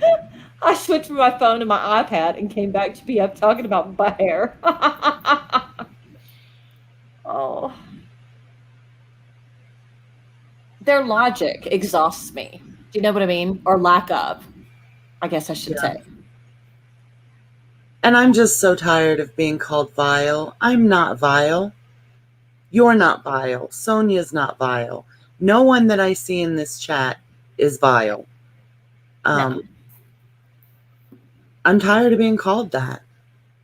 But I'm not going to defend myself against it because why? Yeah. If you think I'm vile, then that's what you think. Fine. Right, yeah. Yeah. Well, that's great. Then, you know what I mean? Maybe we have a mutual understanding. And if you think I'm vile, I agree with you, Jaynie. It's perfectly fine with me. You can think I'm vile all day long, and we will just agree to disagree. Or agree to agree. I'm vile. There you go. Run tell that. PF admits she's vile. Yeah, I just don't get it. Yeah. And I never will get it because, like I said, and I've said many times, first of all, a lot of the reason that those people come after me is because they know I don't fight like they do. So they can do whatever they want to me, be as mean as they want, say as mean of things as they want, and they know I am not going to meet them on that level. So yes, they can say things like, I should have been, abused more. And I'm not going to turn around and say, no, you should have been. That's not how I fight. Okay. I fight about behaviors. I don't fight about the heart of people. I don't throw up their misfortunes. I don't generally call names. I don't dox people. I don't, I mean, I'm not on that level. I'm just not. So first of all, that's why I'm an easy target, because they know they can be as mean to me as they want, and I am not going to meet them where they stand. Right. Right. And Kat's right. Well, Jaynie, Kat said, PF has a long list now. I am a vile, hating baby eater who laughs maniacally. That's right. You've got a lot going on. And I'm proud of it. People are going to be having nightmares, and it's going to be all my fault. Beads for your braided butt hair. I think those are called dingleberries. Jaynie. Oh my. That's right. When we get done here, we're all going to skip off into the forest and braid each other's butt hair. So that's right. Well, Mary, I have called names in the past. You know, I've called people bitches, and I've used the C word and stuff like that.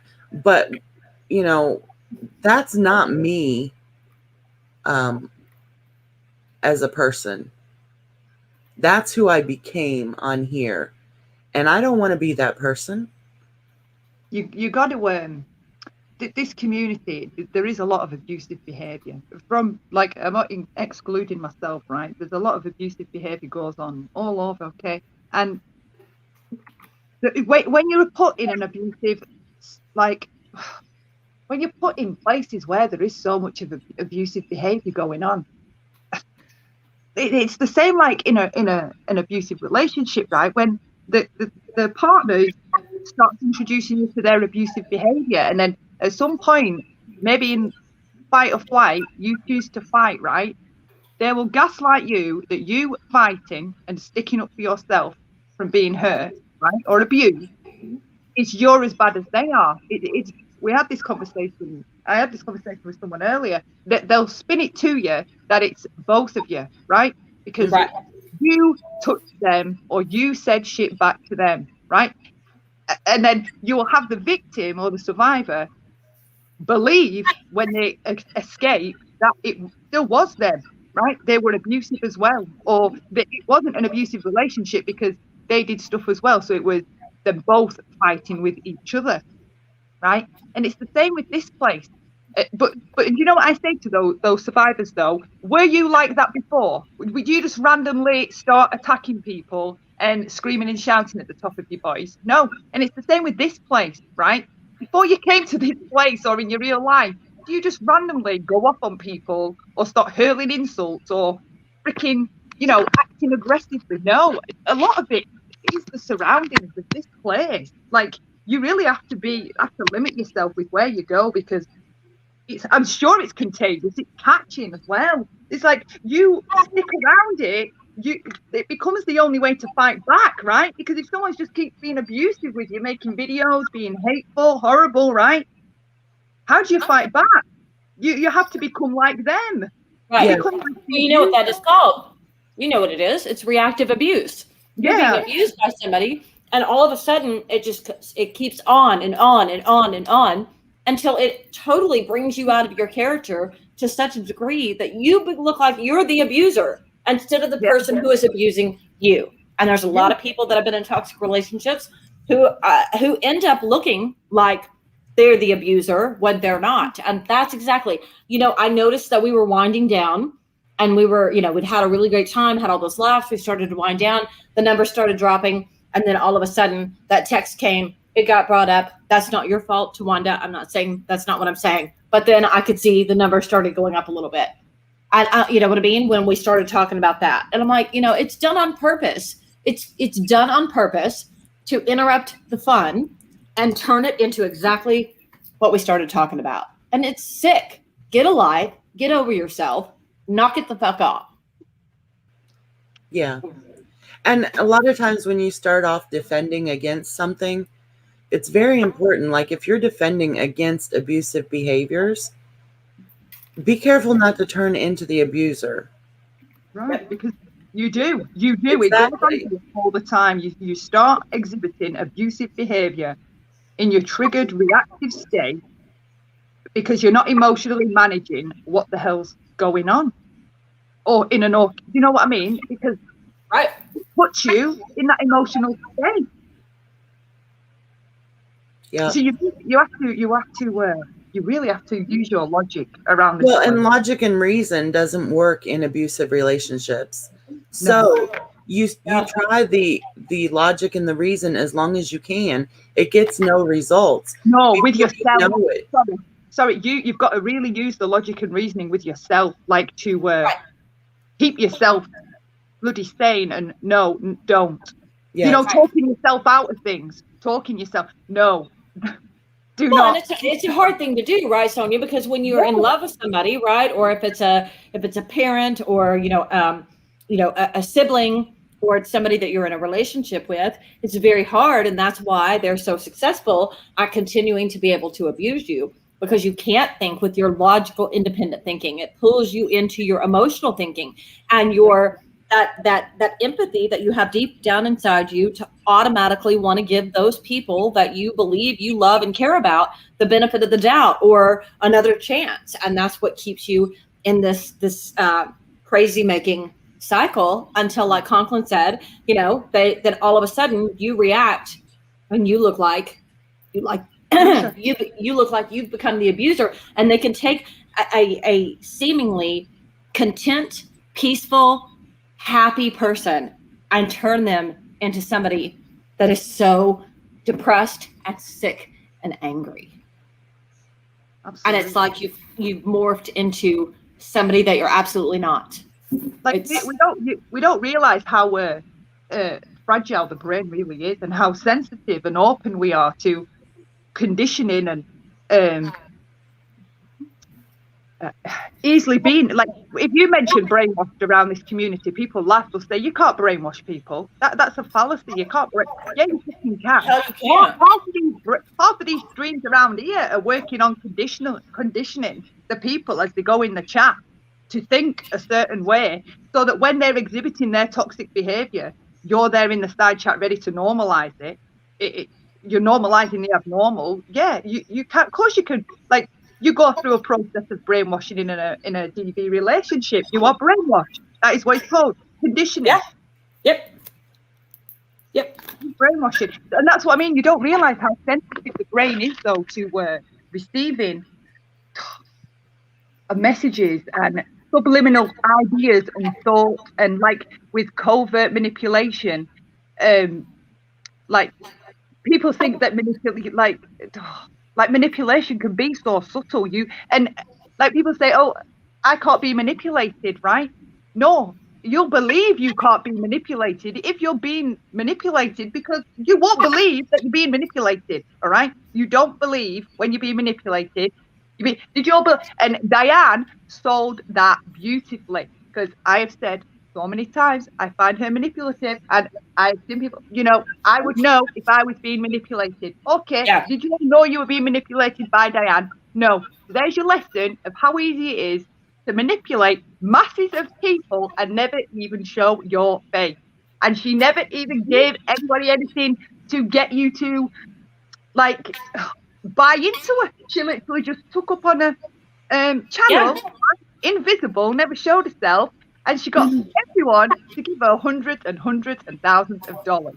And you believe you can't be manipulated. You can. And Sonia and I were talking about this, kind of a little bit touching on this subject when we were on the phone, Jaynie, before we got on the stream. And, I said, I remember in the 4 years that I've been here, I couldn't stand Diane when she came into the community. I didn't want anything to do with her. When, she first started her channel, she didn't have, more than a handful of subs. And I thought it was just so creepy. And I would lurk and I would be like, ugh, and then she started gaining more popularity. And, went over onto her channel, and then I would give her a try, and I'd be, off. And then there would be long periods of time. And Sonia said, oh my gosh, I remember. And some of those were for private, personal reasons. And some of them I've talked about over and over. I went into this lurking status. I got to a point where I didn't want to type anywhere anymore. And I went back and forth, Sonia. I can't tell you how many times about my feelings about her and about Wendy. Both of them. And so I would pull away, and then I'd be like, you know what? I'm just going to view it as entertainment, right? And so it's just like watching a TV program, and then I could just turn it off and that could be done. So I would go back in again, and then I would just get a belly full again. But I mean, so when they act like they know all of our private thoughts and feelings about them, you have no idea the thoughts and feelings I've had about you, except coming in and being pleasant in the chat. Coming in and being pleasant in the chat doesn't have shit all to do with the things and the thoughts and feelings that I had, which went up and down and back and forth and all over the place for a long time. They're dealing absolutes, though. It's either if you're not loving them or saying you love them, they think you hate them. Right? It's all or nothing in black or white. Yep. It's very like it's borderline thinking around here. Everything it's like splitting, isn't it? It's either this black or it's white. There's no shades of grey anywhere allowed. It's so toxic. It very much is. Very much. And again, crazy making behavior. It's like the literal definition of insanity around here every day. And I've said it a million times before. You know, the day I wake up and I'm not shocked by something I see on here is the day I literally know I've lost my fucking mind. That is the day I know I'm crazy. When this stuff all seems normal and I'm just not completely gobsmacked shocked by some of the things I think I see people say and do on here. Right. So if you ever see me get to that state, then you need to. I get up every day now and I'm not shocked because I don't see any of that stuff. And let me just tell you, I feel like a fog has been released from my head. Since this clear split in the community happened, I feel better on YouTube than I have since I started. And I don't regret that things happen this way. Yes, I hate that the children of St. Jude's didn't get their money. They've got it now. They've got it now. Exactly. They do now. It's been made right. Yep. But I finally feel like it no longer matters to me what any of the people that I don't see anymore think about me. That's right. I was brainwashed. And you know how I was brainwashed is that by going in there, and I'll tell you this, I didn't like Diane myself, but I still tried to make myself like her because I saw so many people praising her. And I'm thinking, I'm missing something here. Me too. If people see it, then it has to be there, right? Yes. It never was.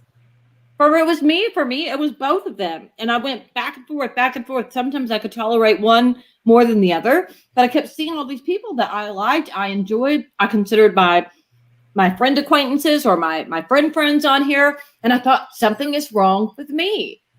So I just kept going and going and going.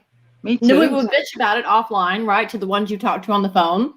And you'd just be like, oh my God, I can't stand it. But then you would go right back in and start chatting again. And I thought, yes, it's crazy. Thank you. Oh my God. Somebody else said it. Thank you. Jaynie. I really tried to force myself to like these people. And sometimes I think I even fooled myself into liking a few of them just because I felt like I was the one who was missing something here. Because everyone else was just singing praises. Oh my God, you're so funny. Oh my God, you have to go see so-and-so. She's so funny. And I was like hanging in there like, when's it going to hit me? When are they going to be funny? All I see is them being mean. Mean to me is not funny. Right. But I kept hanging in there because I was on some level brainwashed by all these other people just being gaga for them. You know, I kept gaslighting myself that, you know, what I'm feeling is wrong. It must be wrong this time, right? All the other stuff. I'm being paranoid. I'm seeing dead people everywhere. I'm seeing narcissists everywhere. I'm fucking nuts. I've lost the plot, right? Oh my God. And then I'd be like, no, do you know what? All these other people, I don't give a fucking shit where they're going, right? They're not me and I'm not them. And I'm listening to what my body's telling me I know better. And I'd still be like, oh, but well, what if they're right and I am wrong? What if I'm wrong? Yep. What if I'm wrong? Yes. Yeah. So it should have taught everybody a solid lesson that do not ever go with the majority. Do not ever go with what your friends are doing, and do never, ever ignore your intuition. Ever. Yeah, Ever. It's just because your eyes don't show you what's wrong, your intuition will show you, or your intuition will let you feel that something's wrong. Yeah. It's just that your eyes won't see it. Your eyes won't see it. Yeah. Well, you're afraid you're going to miss out on a really funny or good person because I can't be the only one who doesn't like this person that everyone is singing praises about, can I? I don't want to miss out on knowing a really great person, but I wasted a lot of time waiting for people to be great, and they were never great. Right. You know in your heart or what you feel whether somebody's great. You don't need second bloody opinions, Jaynie. You don't. None of us do. We don't. You know who you jive with and who you don't. And there's Yeah. a reason. There's a reason. Yep, and I should have listened to that and not been like, well, I really like so-and-so, and so-and-so really likes Diane, so maybe I need to hang in there and just keep trying to find what it is that so-and-so sees, you know? I'm never going to see what those people saw in her because for me, it just wasn't there. I'd love to know from her subscribers, the ones that left, right? I want to know, did they ever see any red flags that they ignored? Did they truly believe her, right? Did they ever get or feel like, what the hell? I want to know from them what they felt. The hardcore ones in there, rooting her on, super chatting her all the time. I'd love to know because if that was me, right? If that was me that it happened to, I would really have to go back over that whole relationship, right? This whatever it is as a relationship, and fucking find what the fuck it was I missed. I would not rest until I found what it was I missed. Yeah. And I have a tendency to do that. If I come to find out that someone's a bloody snake, right, and that passed me by, I will go back until I find it. And it's always possible to find it. You always can find the part where it was. You can. So I want to know from them, have they gone back over it? And like, what do they think now? Because no one's ever said anything. It's all just been like hidden away and no one's really talked about it from that side. Have they? No. Nope. And Tawanda, I want to address that she was like, I feel like a fool, right, for ever standing by any of them. And Tawanda, I used to feel like that. And as my eyes started kind of opening, and a friend of mine would have conversations about it. And I addressed this a little bit earlier, right, where I was like, how could I be so wrong? Like, this really must speak to me. And I'm a horrible judge of character, right, as I kind of went up and down and back and forth with my feelings about all of them. And until it dawned on me one day, and it literally opened my eyes. And that's when I just kind of started like, if things work out okay, great. And if they don't, I don't give a rat's ass. It was the day that I realized that they only present us with a certain amount of information. So I don't know everything about them. It takes a lot longer on YouTube to kind of get that whole complete picture, right? Because you only see what they're saying and presenting to you at the time. And then you've got all these other factors that we just talked about added into it. And it's really, it's just completely different than getting to know somebody or being able to be a good judge of character in real life. Does that make sense? Am I explaining that right, y'all? Yep. Got it. Okay.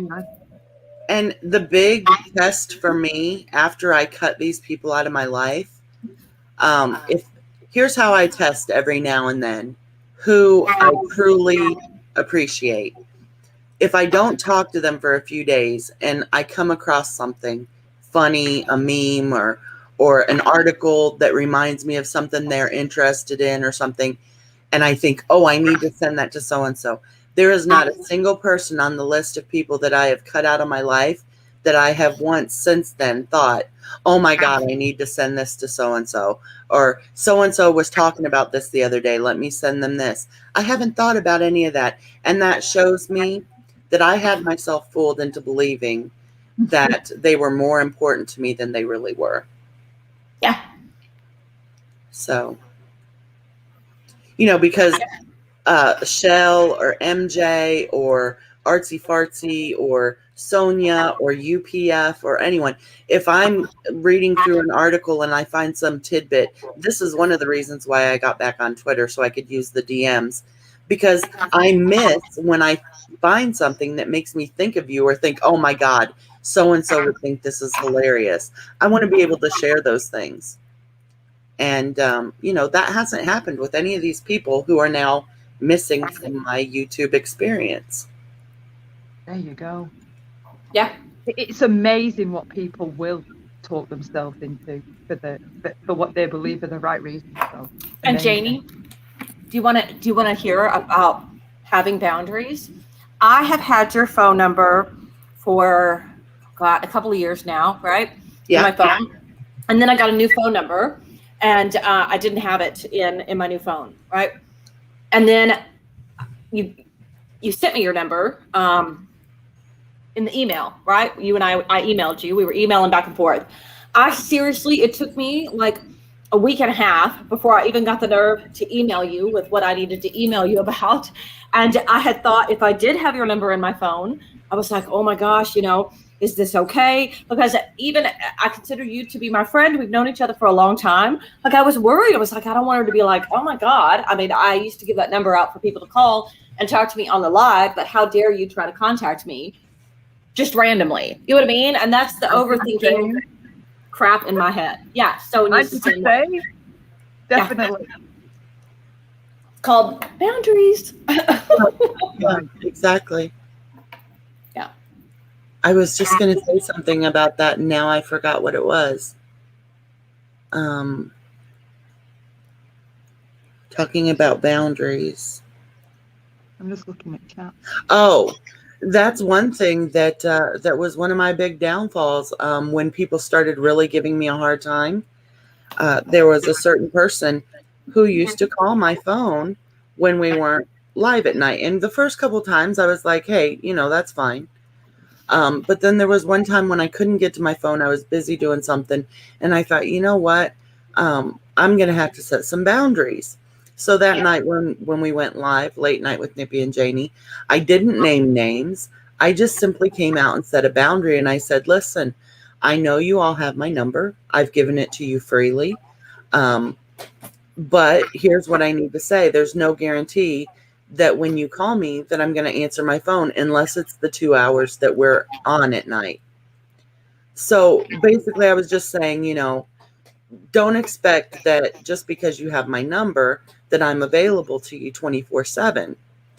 And I didn't say names, but I just wanted people to know that I give these 2 hours a night that we're live where my phone line is open. I'm sure I remember this. Yeah, the rest of the day, I remember I remember it clearly. And that person just took that and turned on me and started just, ripping me up one side and down the other in other people's chats. And I'll never speak to that person again, ever. Because if you try and set a boundary like that, which I think that's not an unreasonable boundary. My phone line was open for 2 hours every night when we were live. And the rest of the other 22 hours of the day are mine. I'm sorry. I have things going on. So I was just basically saying, without being rude or calling the person out by name, this is why I didn't answer your call. And please understand that I'm not like some 24/7 hotline. Yeah. Yeah. I'm hard work about answering the phone though, just like willy-nilly, anytime. Like I need to know because I have to prepare, right? I have to sort the dog out. If I'm going to be on for a while, I need to sort the kids out. Yeah. I can't just answer and just be on the phone all day. No. All day, yeah. So I'd be the same. I can't be available to answer it 24/7. Freaking hell, I don't even answer it to people I'm supposed to answer it to. I think with the technology we have now that it's reasonable to expect someone to text you before they would call you and say, listen, I need to talk to you. It would be easier to do in a conversation than texting. Are you available? I just think that's, that's common courtesy with the technology we have. It almost freaks me out when the phone rings, right, Jaynie? I'm like, I get scared, almost like there's a creeper at my door. I'm like, oh my God, who's calling? Exactly. I'm used to having texts going off all day long. That didn't bother me, but I have particular tones for each individual person. So when somebody texts me, I know exactly who it is. If I hear my phone going off in the other room, like everybody has their own song. Yeah. Yeah. I'm all right. Honestly, anyone can text me anytime they want and say, can you talk on the phone? And I'll let you know if I can or I can't. So don't feel like you can never, call me, but just text me first. And I'll let you know if I'm too busy to talk, Mm-hmm. Yeah. I did do that one time a couple of years ago with you, Jaynie. I texted you and said I needed to, and you said, hey, I'm free. And we got on the phone and chatted for a little bit. Yeah. You probably don't even remember that happened. And you didn't take offense. And that's how I know that you're someone who has a healthy idea of how friendships work. Because if you get angry when someone sets a reasonable boundary, then you're not healthy to have as a friend. Right. Absolutely. I don't mind if it's someone that knows me, okay? Because then I can just do what I would be doing normally, right? Because they know me. But if it's someone that I don't know well, no, I can't. I have to be doing absolutely nothing else. I can't be like putting stuff in the oven, making coffee, going out to the car, taking the dog to go potty, calling to the kids, right? Come on, or whatever. No, if I don't know you well, I can't. I need a time. I need a text, definitely. But if it's people that know me, it doesn't affect me the same, because I'll either ignore it or not answer it if I've not seen it or heard it, and they know I'll get back to them when I see it. But or I'll just answer it and just say, I can't, I'm busy. I'll just call me back in half an hour. But if I don't know the person well, I feel rude. I can't just get on with my stuff because I feel rude that they can hear me slamming around in the background. Cleo! Screaming for the dog. No, I can't. You know what? I went through, Sonia, so many years in my life where I was answering the phone and the phone, the door, the request, the whatever of every person, whether I was close to them or not in my life, right? I was that mom, right? I was party mom, PTA mom, soccer mom, room mom, all of it, right? We owned our own business. I had 2 kids that were, 15 million different, sports and this and that, whatever. And I just ran myself ragged. So now I've got to the point, my kids, gone off to college and graduated from college. I'm divorced. It's just me. And now I'm super protective of my time. I'm not gonna, I did that. I lived that life. And now it's time for me to be selfish about me and what I want and what's good for me and when it's good for me. So. No, it sure is. No, it is. Yeah. I get you. I love people who are protective of their time and protective of their homes, their personal space. Because that's how I am. Like, don't bring negativity and shit into my home. This is my safe place where I control what happens and I don't have to deal with what goes on in the outside world. Yeah. And I'm the same way about my time. Some people call it being OCD or being overly vigilant or whatever. I just know what I need to protect my peace of mind. Right. Well, that's why after I got divorced, I think I said this last time, Jaynie, that I made a rule for myself. And that was, if it doesn't bring me peace, joy, or happiness, don't let it in my front door. And by my front door, I mean my home, my life, whatever. So I lived in an apartment for a while and then I bought a house. And I was very mindful in both of those spaces, right? My 2 spaces I've had since being divorced. Well, in my separation, during the divorce, and then now. And I was very careful what I took from that past relationship, what I brought into my home. And then basically I started over from scratch and bought everything new. As insane as that sounds, you know, and it's taken me a couple of years to accumulate all the things I have now, but every single thing that is in my home that I've decorated with or whatever, unless it has some kind of long-term sentimental value, was intentionally bought and brought into my home on purpose. And yeah, and I think that's important. I love it. Yeah. I did that when I moved into mine. Yeah. Good things. Good things. Yeah. I'm funny with my time. Yeah. I won't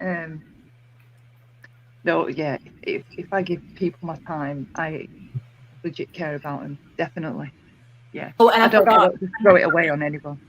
an announcement from earlier in the stream. If anybody is having trouble sleeping or having weird dreams because of what happened earlier with our little fun game we played, I'm going to send you over to AMD's channel because she does dream analysis over there. If y'all have not been over there or participated in that, I did a couple weeks ago when she did it for the first time, and it was awesome. I suggest everybody run over there next time. Sub her up. Oh, really? I didn't know it that. It was fascinating.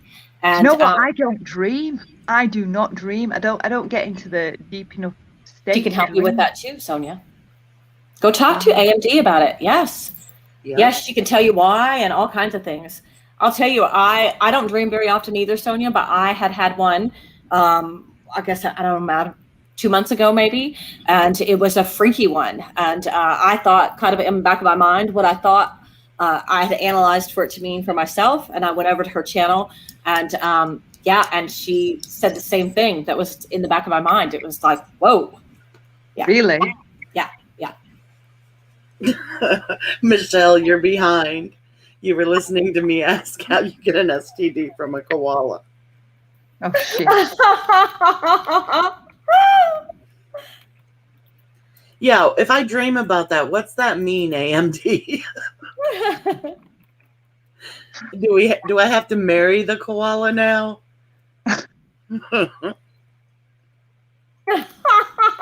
Jaynie. Conklin says he used to dream about sex, but now he's dreaming about her new refrigerator. AMD, do you know that was not my friend? That was my niece that came in. So the person. So AMD went along further, and I texted my niece. She's not part of our little community, and sent her the link, and she came in, and apparently AMD was getting these spirits and different things, and I believe she connected with my sister. So both my sisters have passed, both my parents have passed, so I'm kind of the only one left and the matriarch of the family. And my niece often feels like her mother is still very much around her. So she came in, and AMD, y'all can go to her channel and listen to it. I don't know if she clipped it or if it's still in that long stream, but she had no idea who my niece was, and my niece didn't really give her any information at all. And the things that she proceeded to say and go through, it was like I was in tears. Like I was literally sitting on my couch with tears streaming down my face because she had no idea that was my niece. And the things she said about my sister, it was just chilling. Oh, I've not got her link, Mary. Someone might be able to get it though. Or she can. Yeah. AMD, drop the link. Oh yeah, drop the link. Oh yeah, she's a mod, so she can do that. Anyway, go over and check her channel out, guys. It was pretty fascinating. Drama archives as well. Mm-hmm. Yeah. Yeah, and when you realize that there are so many other creators who, while they don't draw in a huge crowd, they are still interesting. And there are so many other places to go than sitting and listening to people scream obscenities at each other. Yeah. And they're little channels, and sometimes, and they're the better places to be. The better places to be, and they're chatting. You get more interaction, and I just can't say enough about her. There's her link right there. She's very calm. And so she makes you feel very relaxed, and I will do. I'll be sure. I don't think I'm sub either, so I'll sub now. I adore her. I do. I know I'm. Yeah, I like Mary's channel too. Mary does different things. I love when Mary does her try-ons. I love the clothes she chooses and stuff. Other people make fun of it, but I like them. I love to see people showing what makes them happy. And I can tell that when Mary tries on outfits, it makes her happy. Absolutely. Yeah. Listen, I love my clothes, Mary. Whew. Too much. That's what this place needs more than anything. People to do their thing more than, like, there's pressure to, oh, if you're not involved in drama, then you're irrelevant. No, I think there's more a need for it now, like having alternative places to go. I wanted to say something that I found interesting that the conversation in the chat just made me think of. People talking about sleep and all that kind of stuff and not getting into REM sleep. And I was reading about how people used to sleep like back in olden times, like olden times. And I can't remember what era it was, but they used to sleep like twice a day. They would go to bed after dinner because there was no electricity and stuff. So people went to bed basically when it got dark. And they would go to bed after dinner when it got dark, and they would sleep for like 4 hours. Then they would get up in the middle of the night and do things. And I can't remember who the famous person was that they were talking about, but he would write and then stay up for several hours and then sleep 4 more hours. And they said that it helped with creativity and with not getting that midday, lull where you felt awful. I've been doing it and I love it. I don't know if you've noticed, but I haven't been on the internet all night, every night. And I've been like doing earlier morning streams. And it's because I have been going to bed at like 10. I'm up around 2 or 3. And then I go back to bed in the afternoon and I do another 3 or 4 hours sleep. And it's wonderful. So, yeah, I was just having that conversation with my niece over the weekend. That is so weird that you just said that. But we were talking about, you know what I mean? How it used to be people slept, right? You just slept for 2 or 3 hours and then got up for a couple hours and then slept for a couple hours, right? And then it was, what was it? I think my niece said she read a book. Was it on the Industrial Revolution? When, all of a sudden the workday hours got instituted. And that's when we went to an 8, 8, and 8 thing, right? 8 hours of work, 8 hours of sleep, 8 hours of free time. Yep. So weird. You just brought that up. Yeah, I find it works wonderful for me. Like I said, I'm up about 2 or 3 in the morning. I read or I look what's going on in the news on the internet or something. And then around 12 to 1, noon to 1, I lay back down for another 3 or 4 hours, and it's been working wonderful. I'm not tired all the time. I don't lay in bed and toss and turn. Like when I get in bed, I don't know how many other people do this, but sometimes I lay in bed for like 2 to 3 hours before I even fall asleep. And that's maddening in itself. Now I've been falling asleep within like 5 or 10 minutes. That's great. I've been doing this sleeping only like 3 or 4 hours at a time, twice a day. I guess the whole 8 hours in one stretch is way too much for me. Yeah. I used to, when I was more like, when I was healthier, right, I'd like to get up at 5 and I can do like 6 hours of good sleep. If I had more than that, I'd often feel that like overtired feeling, that horrible, that feel like you've just had too much sleep, but so you feel more tired. You feel more tired than when you went to bed. But now with the fibro, I don't get the deep sleep, so it's like light sleep. It's horrible, and I can't nap because I wake up, my head's banging. I get such bad headaches if I nap, and even if I could nap, right, it's always mealtime here, the time when I'm like dropping off my feet. I'm like, I can't stay. Oh my God, I need to shut my eyes. I can't keep awake. I have to keep going till it's bedtime, proper bedtime. Because I think if Sonia, that's about the time of day too for me. I think if I sleep, the older I get, the less I sleep. And if I just get like 5 or 6 hours of sleep, I'm so much more alert and productive during the day than if I oversleep or lay there, like Mary said. It's so exhausting to lay in the bed trying to sleep, but you can't. I don't know. I hate that. Well, so far it's working for me, and I have been feeling more refreshed, more energetic. But also, you have to remember that, like I said, mentally, I feel so much better since I have taken control of my YouTube experience and just completely cut some things out, some people out. You know, it's like the difference between night and day.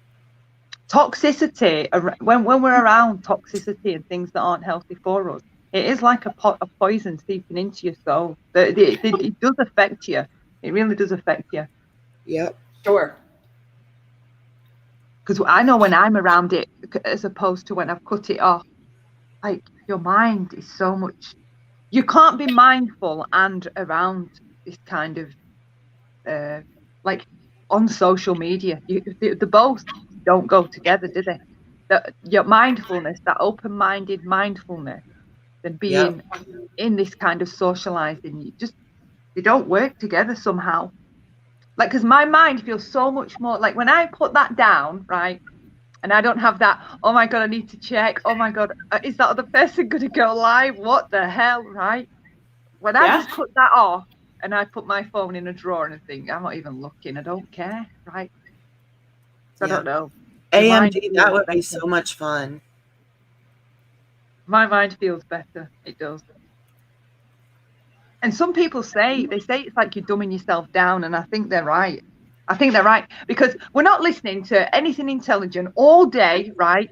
Nothing insightful or beneficial or interesting. We are listening to, she said I was a fucking liar, the fucking bitch. And over there, the nerve of him, right? That's all we listen to. That is all we listen to. Same words, phrases, day after day after day after day, don't we? Yeah, I think we were talking about last time. Down. Yeah, so weren't we talking last time about, a lot of people, talk about how they fall asleep listening to this stuff. And that's what you're putting in your brain while you're sleeping. And if you think because you're asleep that you're not absorbing it. I don't do it very often because I'm one of those that has to have it super dark, super quiet, and super cold to go to sleep. But once in a blue moon, when I've been exhausted, and I think Stellar last night was one of those nights for me, and I fell asleep listening to your calm, soothing voice, and then woke up and was like, oh my gosh, I only heard the first half of it. I got to go back and listen to the second half. But you're listening to all of that.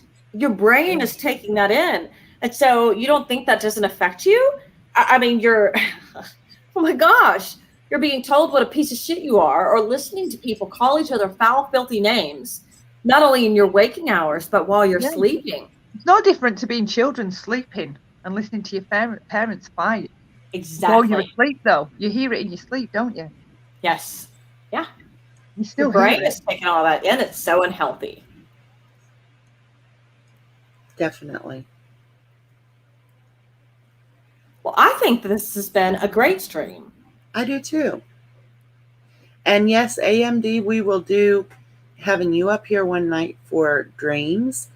And if you two, Sonia and PF, would like to get with Stellar and Conklin and work out what day and time and all of that, get back with me. You know, I'm always open. I'm not good at setting things up. Okay. No, I think we've been going through Luke to do that. Yes. Luke is Jaynie's secretary. He sets up all of her engagements and appointments, tea times, and ass hair braiding sessions in the forest. Well, one thing that's going to be difficult for me is getting any negative comments, because I want you guys to know exactly how proactive I have been in making my YouTube experience a good one. I have a manager on my channel. I'm not going to say who it is, but I have a manager who actually previews all the comments left on my channel and removes them before I can even see them if they're terrible. Yeah, I think that's good. Wow, aren't you special? That's I know, discipline, right? though. That is discipline. You're not fucking up my YouTube experience. Exactly. I am taking control of my YouTube experience. Yeah. And, I you know, love it. you can set people to be administrators and stuff like that. I didn't know which one to choose, so we just did manager. And that person takes care of, if she clicks on them, then I'll see them. And if she deletes them, then I won't. I don't check my comments anymore. She does all that for me. And I appreciate it so much because it does enhance my experience when I don't have to see that negativity. It will do. It will do. But we need to save some. So can the manager, if she's listening, Save all my mean comments. Just don't let me see them. yeah. Like if they're just generic, you know, where it's just someone, where it could be about anyone. Aren't you proud of me, Maybe. though, for being so proactive? I think that's really disciplined. I like it. I'm proud of myself. I'm like, I'm proud of you. That's because you're putting yourself first. Absolutely. I love it. well, and that's how we should all be, I think. I think we should all take control of our YouTube experience, because if you're not having fun and it's not enjoyable, then what the hell are you doing here? Exactly. I'm the same. I don't want YouTube taking years off my life. Certain things this last week and a half have really been bugging me, right? What? In the drama thing. So I've ranted, I think, to 2 people, and then ranted about it on Twitter. And then I'd said to Mel, you know, Mel from Australia, if you see me fucking talking about this again, right, you have permission to tell me to knock it off. And she's been policing me, right, in a jokey way. Anyway, I had to tell other people that I'm not going to mention it again, though, to help me not mention it again, because I'm determined.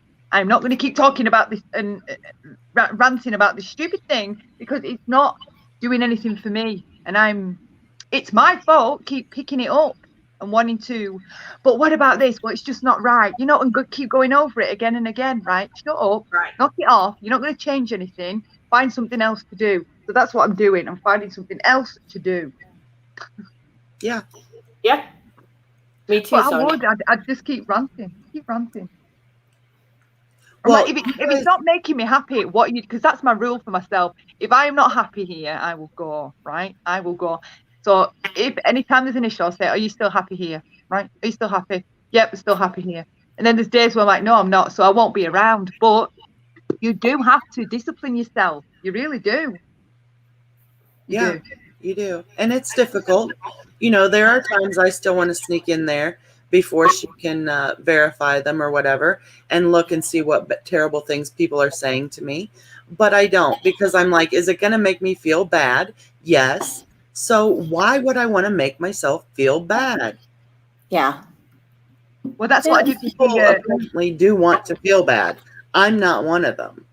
Right. That's what I did about what was annoying me. Are you happy? No. Right. So knock it the fuck off then. That can't be. You got to practice what you preach. Knock it off. Definitely. Okay. Well, this has been fun. I've enjoyed it. Thank you so much, Jaynie. Yeah, you guys get back with Thank you for me. having Set up a day and a time with Stellar and Conk, and we'll do it. And I'll set up something with AMD, and we'll do that too. And we'll meet back here again. I love it. I love it. So I will say thank you, everybody, for coming and laughing and having a good time with us for a low-key and very fun stream. And I'm going to end with bless your hearts. Good night. Good night. Night, everybody. Night. Good night, Sonia. Thank you for coming. Bye, Jaynie. Thank you for having me. You're welcome. Always. I'll always have you. Thank you. Bye. I'm going to jump off then. Okay. I'll jump down. You too. Okay. Bye. Good night, everybody. Bye. Good night. Everyone in the side chat, thanks for coming in and having fun with us. And thank you for being respectful and just for being good humans in general. We appreciate it. I hope that tomorrow your day is the day you deserve, and that you do everything within your power to be deserving of having another day. We love you. Love you very much. Good night. Mwah.